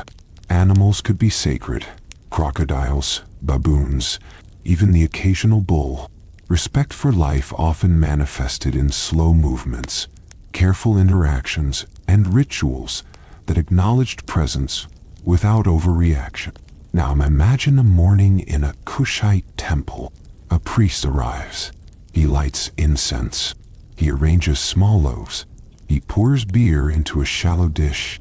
He whispers prayers. The smoke curls. The sun hits the walls. The floor is warm from the night. A visitor or two may be present. No one shouts. No one demands miracles. They simply breathe with the divine. Rituals often mirrored everyday activities. Pouring water, feeding the animals, presenting food. Everything had a spiritual echo, which is fascinating because it meant religion was not separate from life. It was life. Now, consider festivals. They occurred, yes, and there were more people than usual. But they were calm. Music played softly. Dances followed measured rhythms. People did not compete for attention. Participation was gentle. Even kings, when they appeared, moved in quiet procession, not flamboyant spectacle. Oracles and divination existed, of course. Stars, animal behavior, and casting lots provided guidance. Decisions were informed by interpretation, not compulsion. And if the gods disagreed, people adapted. Life moved on. Now the emotional role of religion. It offered consistency, comfort, a gentle reminder that life had order. Even when floods were low or trade was slow, the gods were not threatening. They were steady, a soft presence in the background of a bustling kingdom. Even funerary practices reflected this calm. Tombs and pyramids were built. Bodies were prepared. Offerings placed. Inscribed prayers included. But the ceremonies were not excessively dramatic. They were respectful. They marked transition, not tragedy. They acknowledged loss, but without fanfare. Now priests sometimes acted as advisors. They suggested the best time for planting. They recommended when to build or repair. But they did not demand. Their power came from wisdom, not coercion. And the Kushite people respected that. Imagine a priest observing a family bringing a small loaf to a shrine. The family does not kneel dramatically. They place it carefully. They say the prayer quietly. They leave. The priest nods. The gods are satisfied. And the family continues with its day. Now, what about personal devotion? People did not need to enter temples to honor the divine. Amulets were worn.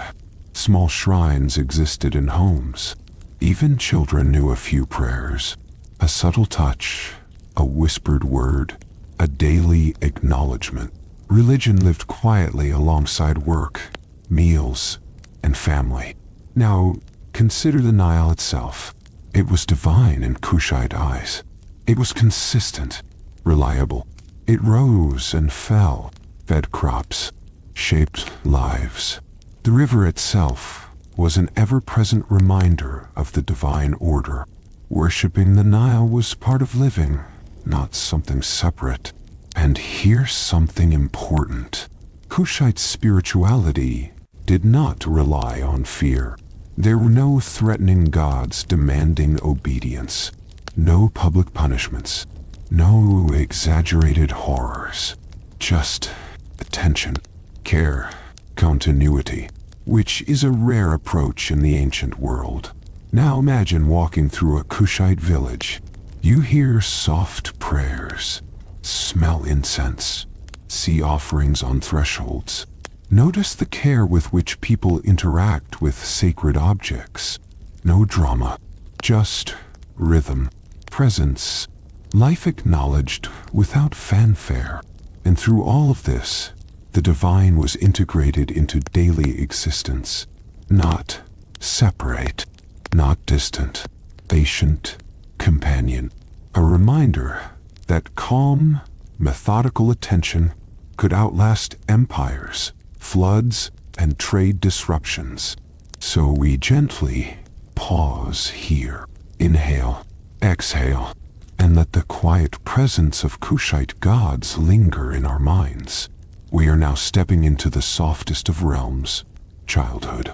Not kings, not priests, not merchants, just children, learning, stumbling, and gradually understanding the world around them. In Kush, education was not formalized in the way we might imagine. No strict schools, no bell to ring, no exams with red marks. Learning was slow, steady, woven into everyday life.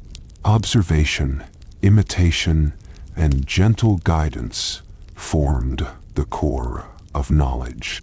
Now imagine a child waking in a Kushite home. The sun enters through a small doorway. The floor is cool. Parents and elders begin the day quietly. The child watches, curious. The first lessons are simple. Sweep the floor, fetch water, tend animals, observe adults carefully, and do it repeatedly. Children were active participants, not passive students. Skills were learned through doing, grinding grain, preparing food, weaving mats, repairing baskets, tending fields. Each activity carried a lesson, not just practical skills, but patience, attention to detail, respect for process. Storytelling was an educational tool.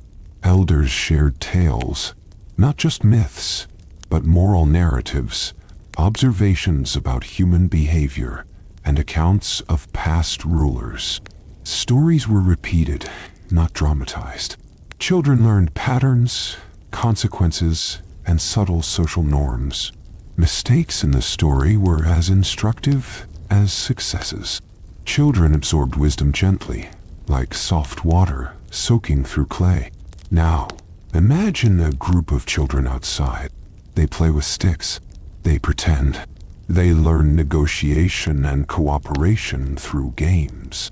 They mimic elders' movements. They observe social interactions.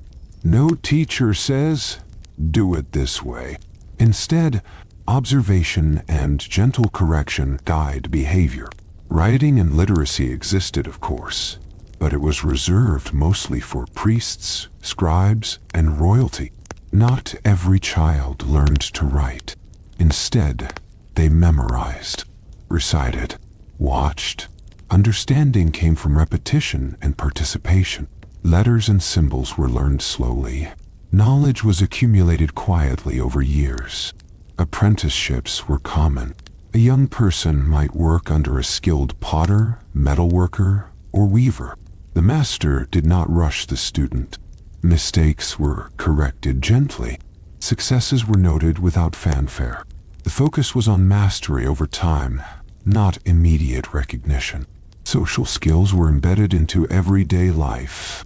Children observed how elders greeted neighbors, resolved disputes, or conducted trade.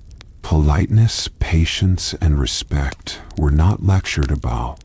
They were experienced. Learning in Kush was holistic. Not just mind, not just body, also heart. Now imagine a father teaching a child to fish. He does not shout instructions. He demonstrates. The child imitates. The fish are caught or missed. The lesson is repeated.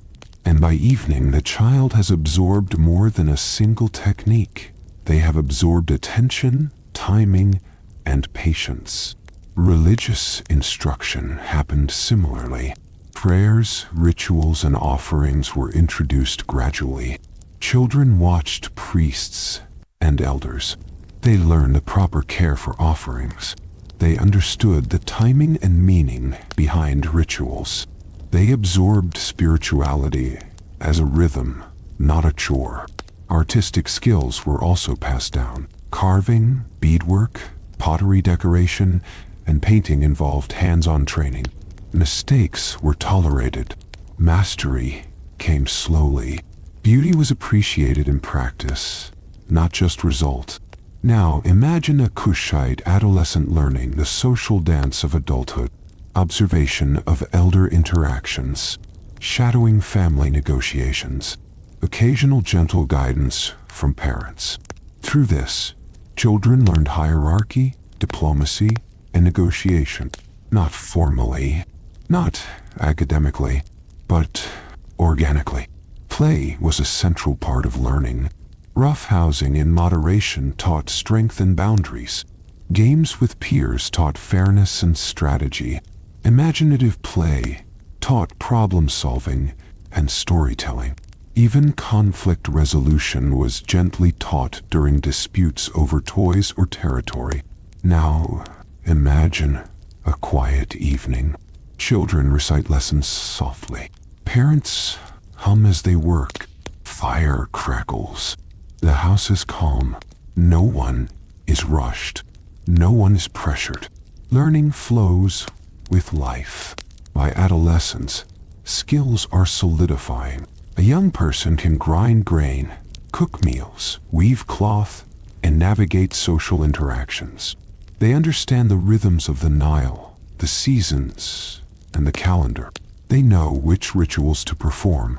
They have absorbed stories, songs, and traditions. They have learned patience. They have learned presence, which is the essence of Kushite education. Now imagine children maturing in a village. They watch the river. They notice the stars. They see patterns in weather. They see how humans interact with nature and society.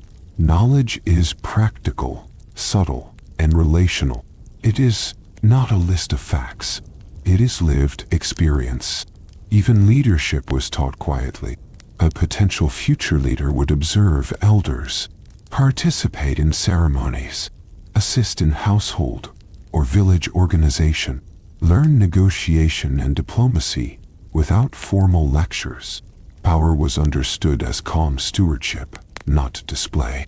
And in this gentle education, Kushite children became adults who understood continuity, not conquest, not fame, but balance, presence, participation. Now, we pause. We breathe. We imagine a village where children walk barefoot, carry baskets, mimic elders, listen to stories, and gently absorb the rhythms of life.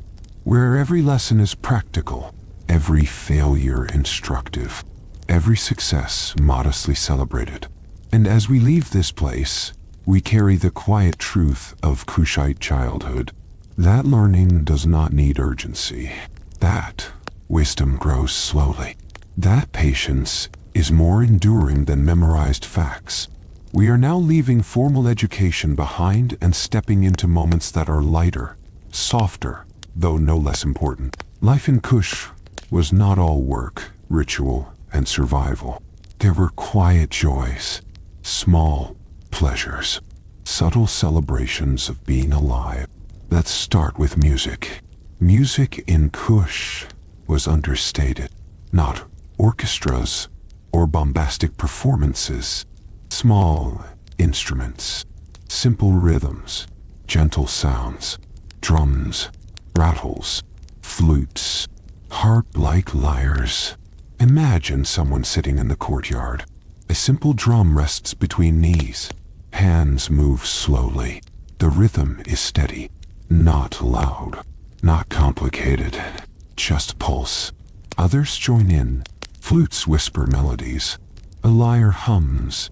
Voices are soft. Chants or songs often echo daily life. Fishing, harvest, rivers, chai, family. The music accompanies work or leisure without demanding attention. Now, dance. Not wild, frenetic dancing. Slow, rhythmic movements. Hands sweep, feet step, bodies sway. Children attempt the motions, often clumsily. Adults move with practiced patience. Celebration is subtle. Joy is understated. Participation matters more than skill. Games for children were simple. Sticks, stones, small carved objects. Chasing, hiding, jumping. Imagination turned the mundane into entertainment. Games reinforced social skills, physical coordination, and observation. Learning and leisure were intertwined. Adults played too sometimes. Board games, dice-like objects, strategy games, quiet competition, not for dominance, but for mental exercise. Winners smiled politely. Losers laughed softly. Games ended with shared food or conversation. Conflict was minimal. Now imagine a family evening. The sun dips. Cooler air enters the house. Music hums softly. Children play quietly. Parents sit with small instruments or recite stories. Everyone is together. The atmosphere is calm. The pace is measured. The sense of community is reinforced. Now consider personal time. Even a Kushite adult had moments of reflection, watching the river, admiring the sky, observing plants. Small meditative acts, often unnoticed. Leisure was subtle, satisfying without being loud. Now, food occasionally enters these moments again. A small snack, a shared drink, a sweet date, or dried fruit. Nothing extravagant, just gentle enjoyment. Pleasure integrated into life, not separated from it. Now, craft. Adults often created while listening to music or telling stories. Weaving, pottery, dot, beadwork, small decorative items. The act itself was leisure and labor simultaneously. Repetition and focus provided satisfaction. Hands moved, minds rested, hearts engaged. Now, imagine a young couple sitting by the Nile. Quiet conversation, observation of wildlife. No dramatic declarations of love, just companionship, subtle gestures, trust, shared presence. Now consider the river itself as leisure. Children swim, families fish, people wash clothes, people wash themselves. Everyone is attentive, but unhurried. The river provides sustenance, relaxation, and rhythm.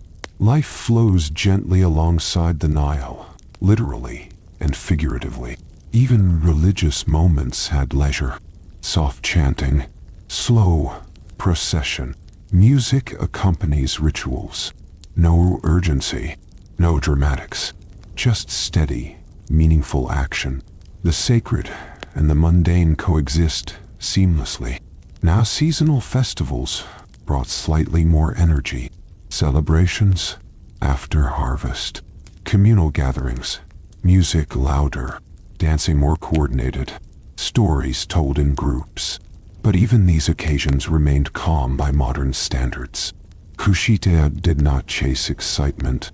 They embraced rhythm and shared experience. Pets or domesticated animals sometimes played a role in leisure. Dogs or cats. Horses occasionally.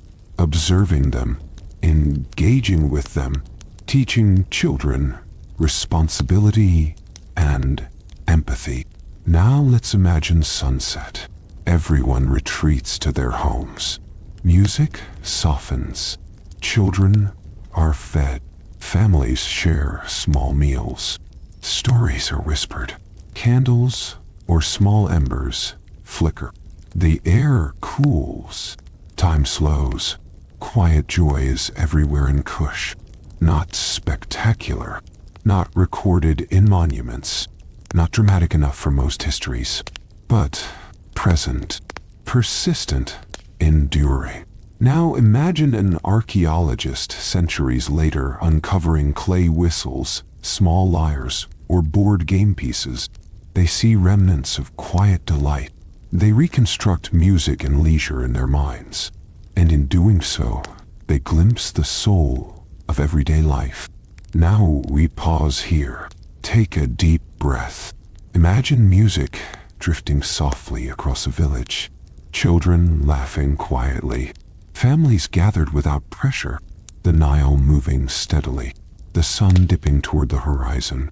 Now we step outside again. Out of homes, out of fields, out of courtyards, and onto the waters that connected Kush. The Nile.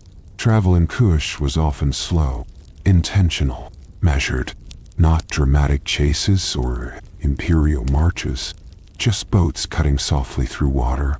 People gliding from village to village.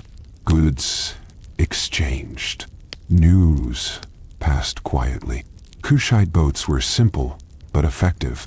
Wooden hulls. Sails when wind allowed. Oars when it did not. Sturdy. Reliable. Nothing extravagant. Nothing prone to tipping over. Just practical engineering built around observation and experience. Now, imagine a Kushite boat leaving a small village. The river glints. The sun warms the deck. 2 or 3 people row. One tends a sail. A small cargo of grain, baskets, or pottery rests at the center. Movement is coordinated but calm. No shouting. No fanfare. Just steady progression. Trade was the lifeblood of Kush, but again, in a quiet way. Gold, ivory, textiles, grain, ceramics. These items moved along the Nile or overland. Merchants negotiated politely. Deals were based on trust, observation, and reputation. No dramatic haggling needed. Now imagine a merchant arriving at a market in a neighboring village. He steps off his boat, greets locals, displays his goods. Others inspect quietly. Negotiation is gentle. A loaf of bread might be offered. A cup of beer shared. Trust is built slowly. Contracts are implicit. Long-term relationships valued over immediate gain. Travel was also necessary for administration. Officials moving between towns. Messengers carrying letters or clay tablets. Reports of harvests. Ritual schedules. Even these trips were deliberate.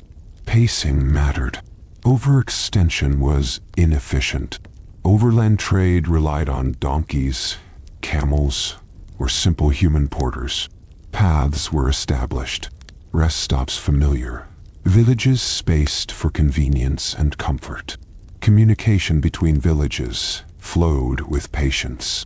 Information traveled quietly, but reliably. Now imagine a caravan crossing the desert south of Kush. Sand soft underfoot. Camel bells jingling softly.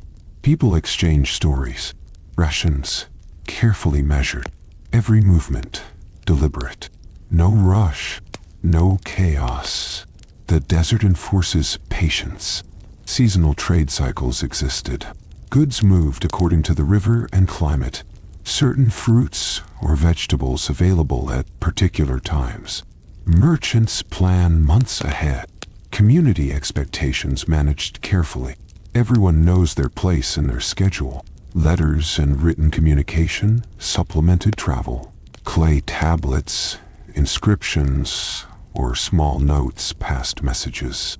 Cultural continuity emphasized clarity. Messages preserved social norms.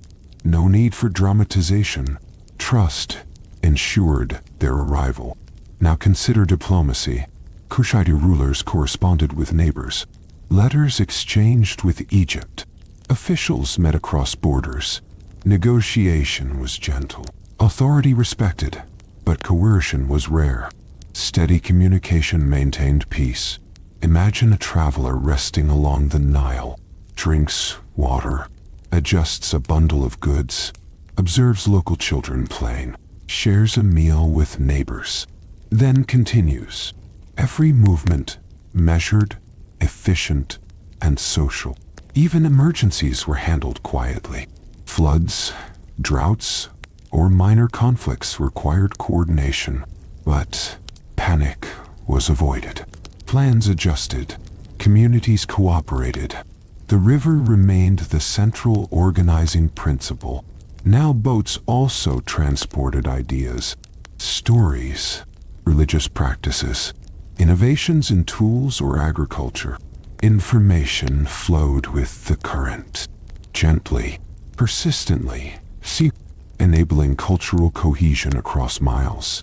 Now imagine standing on the riverbank at sunset, watching a Kushite boat drift slowly downstream, rowers' muscles steady, cargo intact, passengers quiet. The river reflects sky and horizon. Life moves forward, soft and predictable.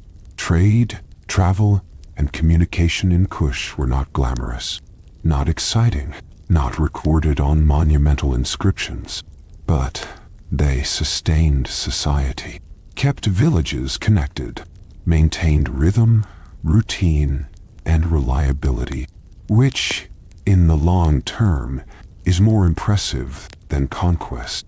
Now we pause here. Picture the boats, the merchants, the gentle currents.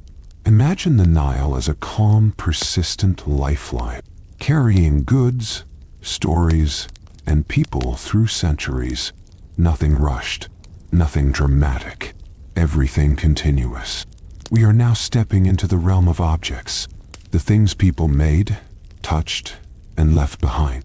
And in Kush, art was never loud.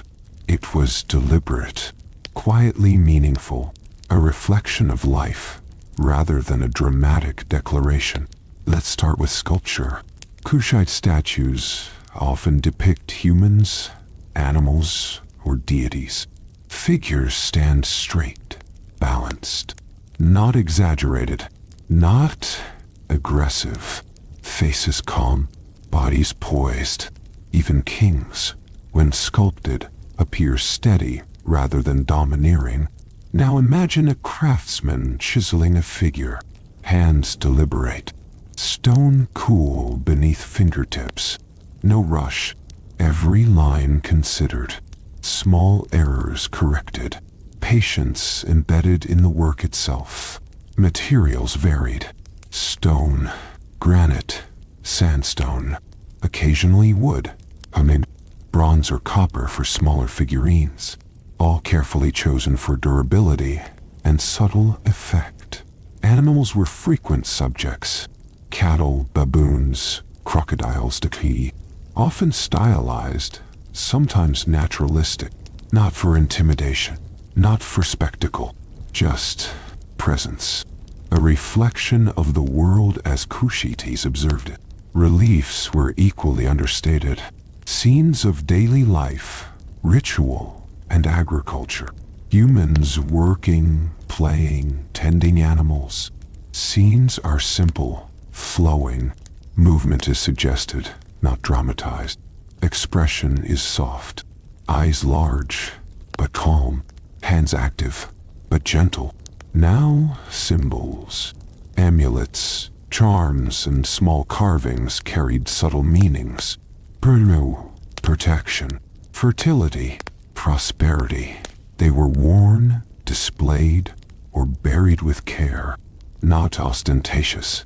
Their power was quiet, persistent, and culturally reinforced. Everyday objects were also decorated. Pottery with small incised patterns, baskets with geometric designs, tools sometimes inscribed with symbols. Aesthetics were integrated into function. Beauty was practical, purposeful, never wasteful. Now imagine a craftsman at work, a potter shaping clay on a slow wheel, hands moist, wheel turning gently, edges smoothed, patterns applied. Every item intended to be used, not just admired. Art as life, life as art. Jewelry mirrored this philosophy. Beads arranged carefully, small pendants carved with precision, gold and semi-precious stones combined harmoniously. Adornment was integrated into identity, not flaunted, not competitive, just present. Even large monuments, pyramids and temples maintained subtlety, proportions carefully measured, decorations symbolic. Architecture respected the environment and climate. No overwhelming complexity. Endurance prioritized over spectacle. Now imagine walking past a Kushite statue in the sun. It does not demand attention. It does not scream. It simply exists. And in its calm presence, you notice the subtle skill, the patience, and the cultural rhythm. Now consider funerary objects. Small figurines placed in tombs. Simple jewelry. Everyday tools. All meant to accompany the deceased quietly into the next world. Not for dramatic afterlife dominance, but for continuity, comfort, recognition, provenance. Even small objects reveal aesthetic values. Symmetry, balance, proportion, attention to material and function. Nothing excessive, everything intentional. Now let's drift to symbolism. Animals symbolize strength, patience, or vigilance. Patterns symbolize continuity, protection, or identity. Colors and materials carry subtle messages. Red for life, blue for water, gold for divine favor. These symbols were learned early. Children recognized shapes and colors. They internalized meanings without formal instruction. Culture flowed naturally into perception. Now imagine a family passing a finely woven basket. The child notices a pattern. The adult whispers a meaning. Knowledge transmitted through objects, not lectures. Slow, steady education embedded in daily life. Now imagine artisans gathering in workshops. Clay, stone, wood, and metal scattered. Tools arranged carefully. Craftsmen observe each other silently. Advice given softly. Work respected. Creativity restrained, but encouraged. Even aesthetic missteps were quietly corrected.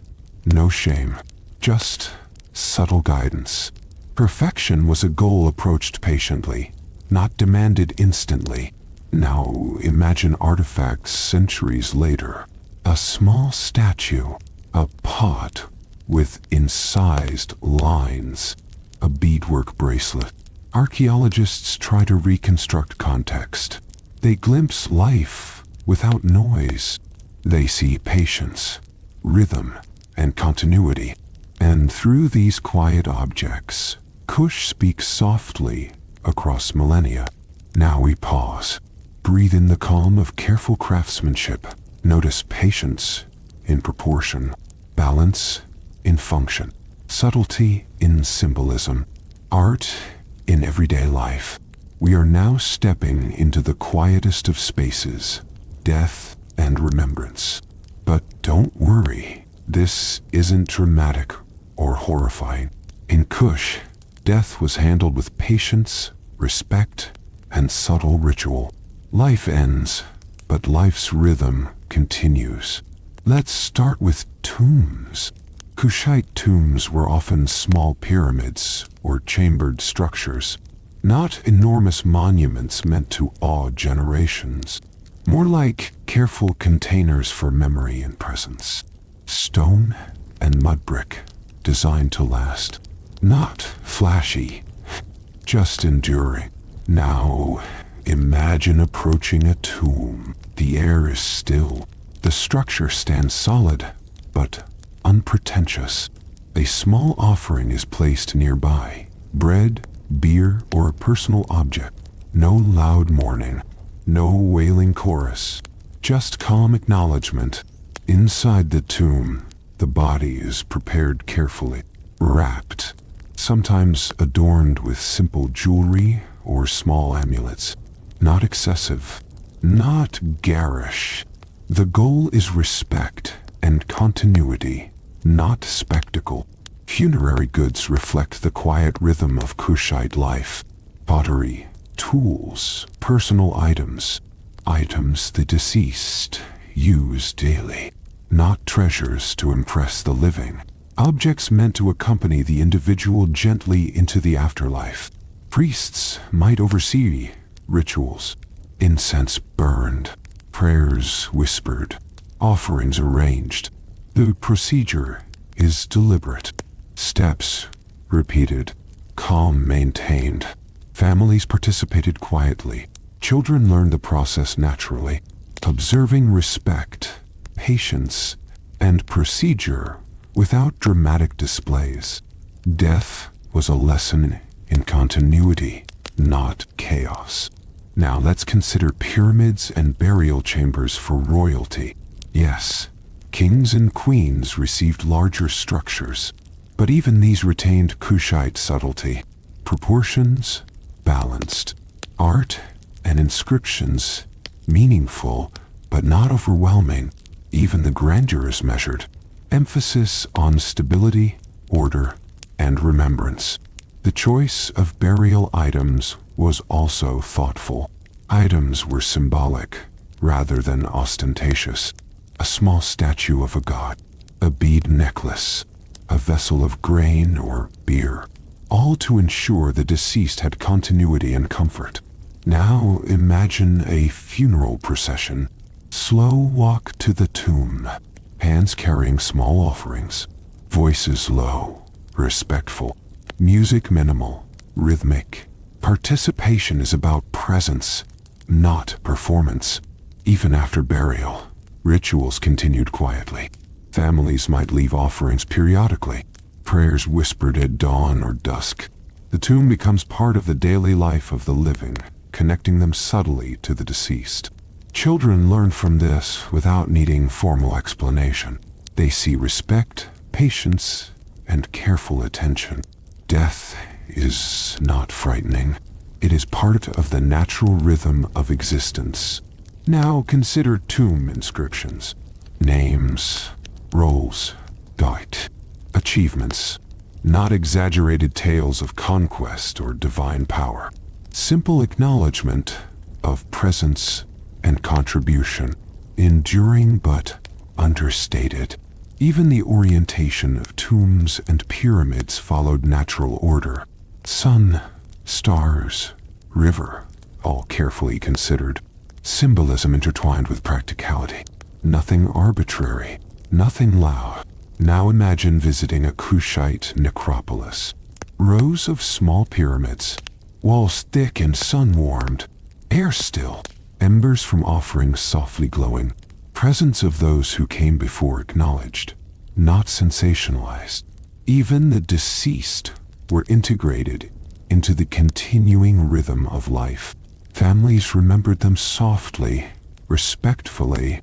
Children absorbed continuity and the natural flow of existence. Life and death intertwined gently. Now pause and breathe.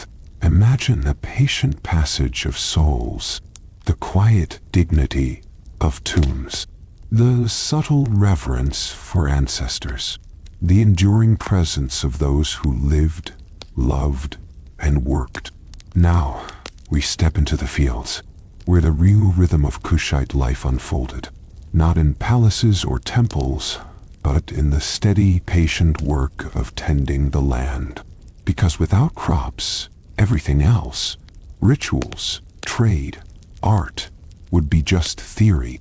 Agriculture in Kush was deliberate, not frantic, not desperate, not industrial by modern standards. It relied on observation, experience, and the dependable pulse of the Nile. Let's start with the river. The Nile was the heartbeat of the land. Its seasonal rise deposited fertile silt. Fields were flooded gently, intentionally. Farmers monitored water levels carefully. Too little water meant poor crops. Too much could wash away months of work. So timing was everything. And Kushites learned this through generations, quietly, patiently. Now imagine walking through a Kushite field. Soil dark and soft. Hands breaking clumps. Seeds scattered in precise rows. Feet moving slowly along irrigation channels. No rush, no drama, just rhythm.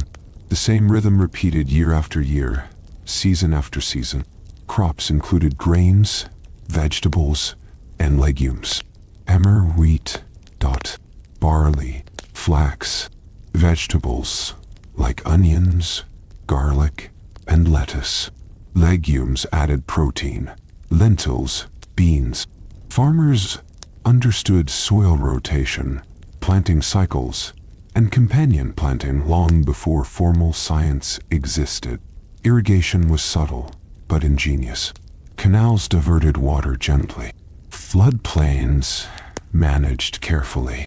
Dams or embankments were built to protect crops without requiring enormous labor. Water moved slowly, deliberately, just enough to nourish, not drown. Now imagine children in the fields, learning by observing elders, carrying small bundles of grain, helping to clear debris from canals, not as laborers forced into work, but as apprentices in the rhythm of survival. Harvest was a gentle crescendo, not a chaotic frenzy. Grain was cut with sickles, bundles tied neatly, stored carefully in silos or clay containers. Food for families, food for trade, food for ritual offerings. Now consider tools. Simple, effective. Wooden hoes, sickles with flint or metal edges, baskets. Nothing flashy. Everything built for function, durability, and modest efficiency. Maintenance was continuous. Sharpening, repairing, smoothing handles. Farmers also observed nature carefully. Insects, birds, and weather patterns all provided subtle guidance. A sudden wind could alert to an approaching storm. Bird behavior might indicate crop ripeness. Kushites learned to read these quiet signals over decades. Even livestock was integrated into agriculture. Cattle grazed in designated areas. Sheep and goats managed carefully. Animals contributed manure to fields. They also served ritual or domestic needs. Harmony between humans, animals, and was fundamental. Now imagine the daily pace. Sun rises. Farmers head out. Work steadily for hours. Break for meals. Quietly. Return in the late afternoon. Water channels checked. Irrigation adjusted. Fields inspected. Evening settles. Work pauses. Patience was central. Crops do not grow instantly. Flooding does not happen on demand. Seeds germinate slowly. Harvest requires attentiveness. The Kushites' worldview embraced this pace. Nothing was forced. Everything awaited its natural time. Now imagine a small village observing the harvest festival. Grain stored. Bread and beer prepared. Music soft. Games and storytelling occur as a gentle reward. No dramatics. Just satisfaction. Acknowledgement of work done and patience rewarded. Even trade of agricultural goods followed this subtle rhythm. Surplus sent downstream. Local markets supplied fresh produce. Neighbors exchanged seeds or tools. Trust and reputation ensured fairness. Contracts were quiet, verbal, and respected. Now we pause. Imagine fields stretching under a gentle sun, water flowing slowly through canals, hands in soil, children learning by doing, crops growing patiently. The land is teacher, guide, and provider.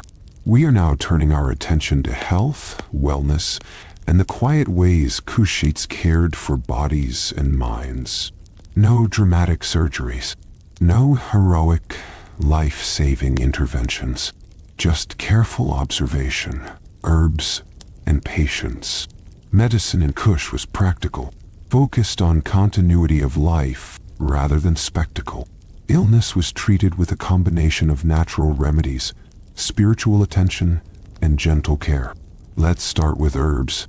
The Nile floodplain offered an abundance of plants, some used for digestive issues, some for fever, others for wounds. Leaves, roots, and bark were dried, ground, and applied or brewed. Now, imagine a Kushite healer at work. She examines the patient carefully, touches the pulse, observes symptoms, chooses herbs, mixes them into a poultice or infusion, applies it gently. The patient rests. Time does the rest. Healing was not instant. It was slow, deliberate.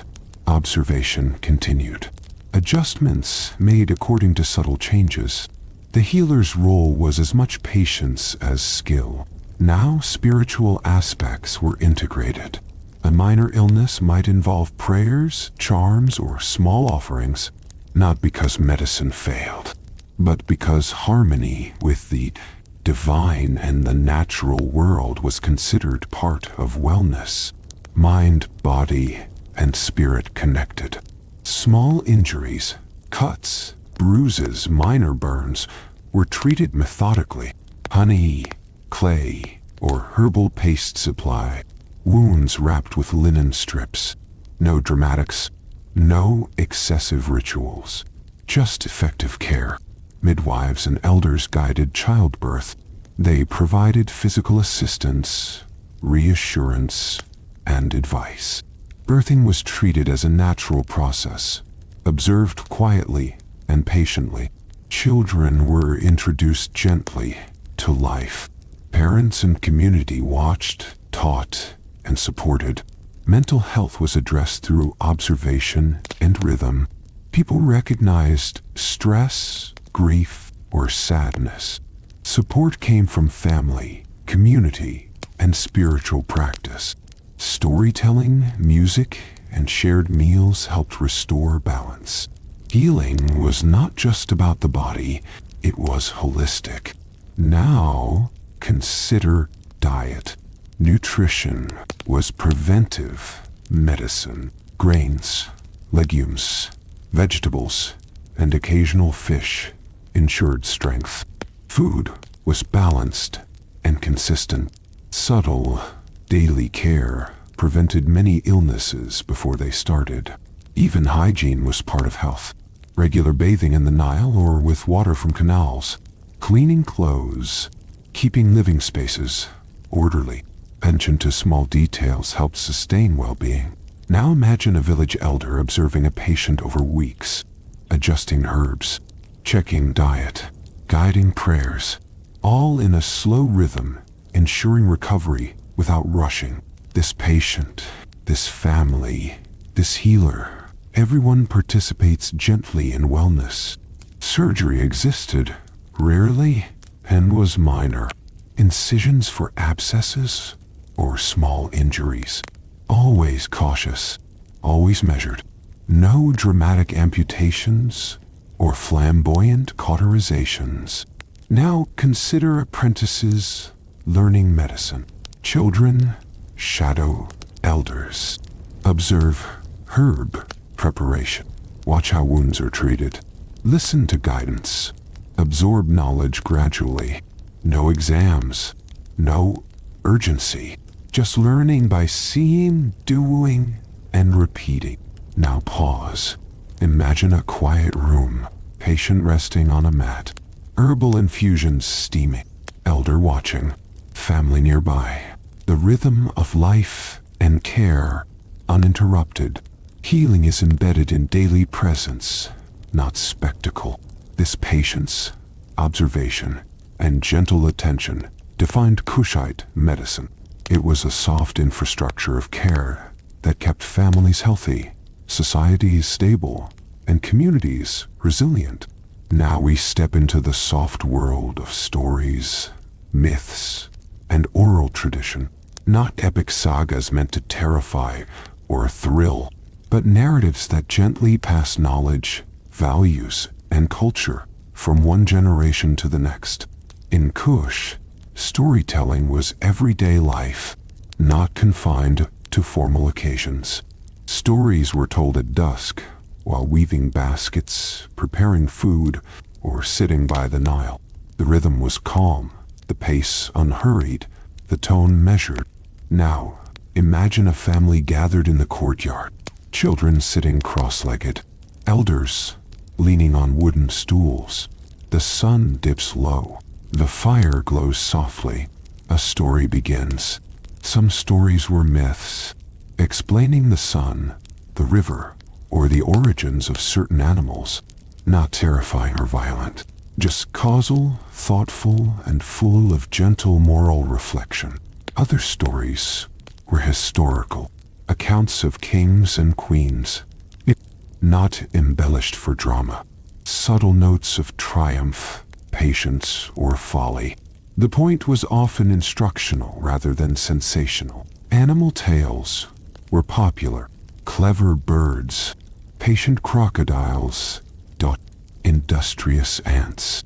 Children learned observation, strategy, and social norms through these narratives. Stories were mirrors of life, not exaggerations. Storytelling was interactive. Children might predict what happens next. Elders paused to allow discussion. Sometimes small songs or chants are interspersed. Participation is gentle, not performative. Now consider proverbs. Short sayings passed quietly from parent to child. Patience grows stronger than the riverbank. The seed that waits will feed the village. Wisdom compressed into gentle phrasing, memorized without force, understood over time. Oral tradition also included ritual instruction, how to present offerings, how to recite prayers, the proper rhythm of music during ceremonies. All learned through listening and repetition. No written manuals required. Now, imagine traveling storytellers, moving slowly between villages, sharing tales they've heard, adding gentle embellishments, connecting communities with shared memory. These storytellers maintain continuity, preserving culture without rush or spectacle. Even humor existed, but understated. A subtle joke about a clumsy fisherman, a gentle pun involving a stubborn goat. Not laughter that shakes the house, more like quiet recognition and shared smile. Now, storytelling also reinforced social norms. Children learned respect, generosity, and patience. Adults reflected on virtue, humility, and community. Stories were social glue, wrapped in narrative. Now imagine a night under the stars. Stories continue softly. Fire crackles. The river murmurs in the distance. Children slowly drift to sleep as the story unfolds. Elders whisper the conclusion. The moral seeps gently into memory. Even myths were practical. A tale of a clever fish teaches observation. A story about the river's generosity encourages patience. A myth of the sun god rising reinforces the daily rhythm of life. Storytelling, therefore, was education, entertainment, and cultural preservation all at once. No spectacle, no urgency, just soft, flowing transmission of knowledge and values. Now, pause. Breathe. Imagine the quiet voices by the fire, the rhythmic cadence of storytelling, the shared smiles, the gentle lessons absorbed without pressure. We are now drifting into the softest, most constant element of Kushite life: family, relationships, and the quiet ways society held itself together. No dramatic love stories, no betrayals or scandals, just patient, enduring bonds that shaped daily life.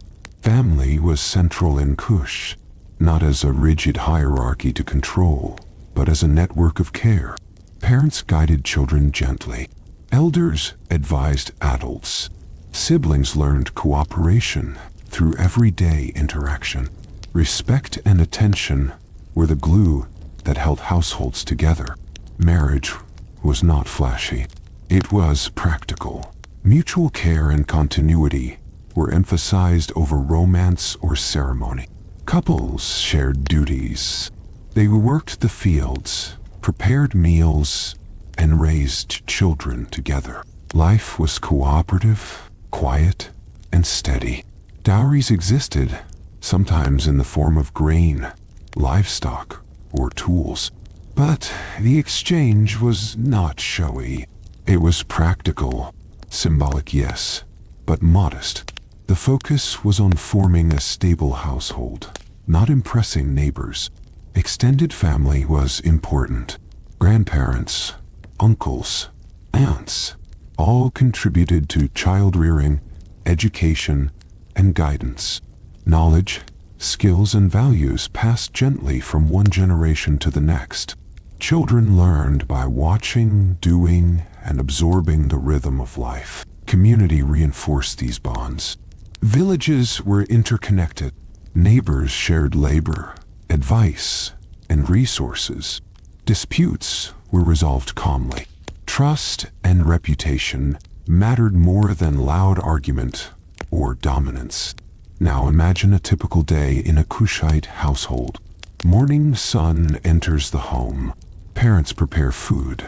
Children fetch water or help with small tasks. Grandparents observe, occasionally share stories or proverbs. No one rushes. Everyone contributes quietly. Every task reinforces cooperation and shared responsibility. Leisure was also communal. Music, games, and storytelling occurred with family and neighbors. Joy was subtle, shared, and participatory. Celebrations after harvest, successful trade, or minor personal milestones were enjoyed gently. No one needed to perform for attention. Now, consider aging. Elders were respected and cared for. Families provided support. Community ensured that no one was left isolated. Life was a slow, continuous cycle of care, teaching, and observation. Even social norms were maintained quietly. Patience, respect, and subtle correction replaced punishment. Children learned etiquette, responsibility, and social harmony by being present, not by force. Adulthood was a continuation of childhood rhythm. Now imagine a quiet evening. Families gather for a simple meal. Children recount their day softly. Elders advise, recount stories, or reflect on seasonal changes. The Nile whispers in the distance. The fire crackles. Music, if present, is gentle. Life flows steadily, uninterrupted by spectacle. The Kushite approach to society, calm, patient, and measured, ensured stability over centuries. It allowed culture, knowledge, and values to pass gently from one generation to the next. It respected rhythm, balance, and continuity. It did not rely on force, drama, or extravagance. And so we leave Kush here, at the confluence of river, field, home, and hearth. A civilization built on patience, observation, and the quiet persistence of daily life, where art, ritual, education, work, and family all flowed together gently like the Nile itself. Take a deep breath. Let the calm of Kushite life settle around you. Notice the quiet rhythms of existence, the slow, deliberate unfolding of work, leisure, devotion, and care.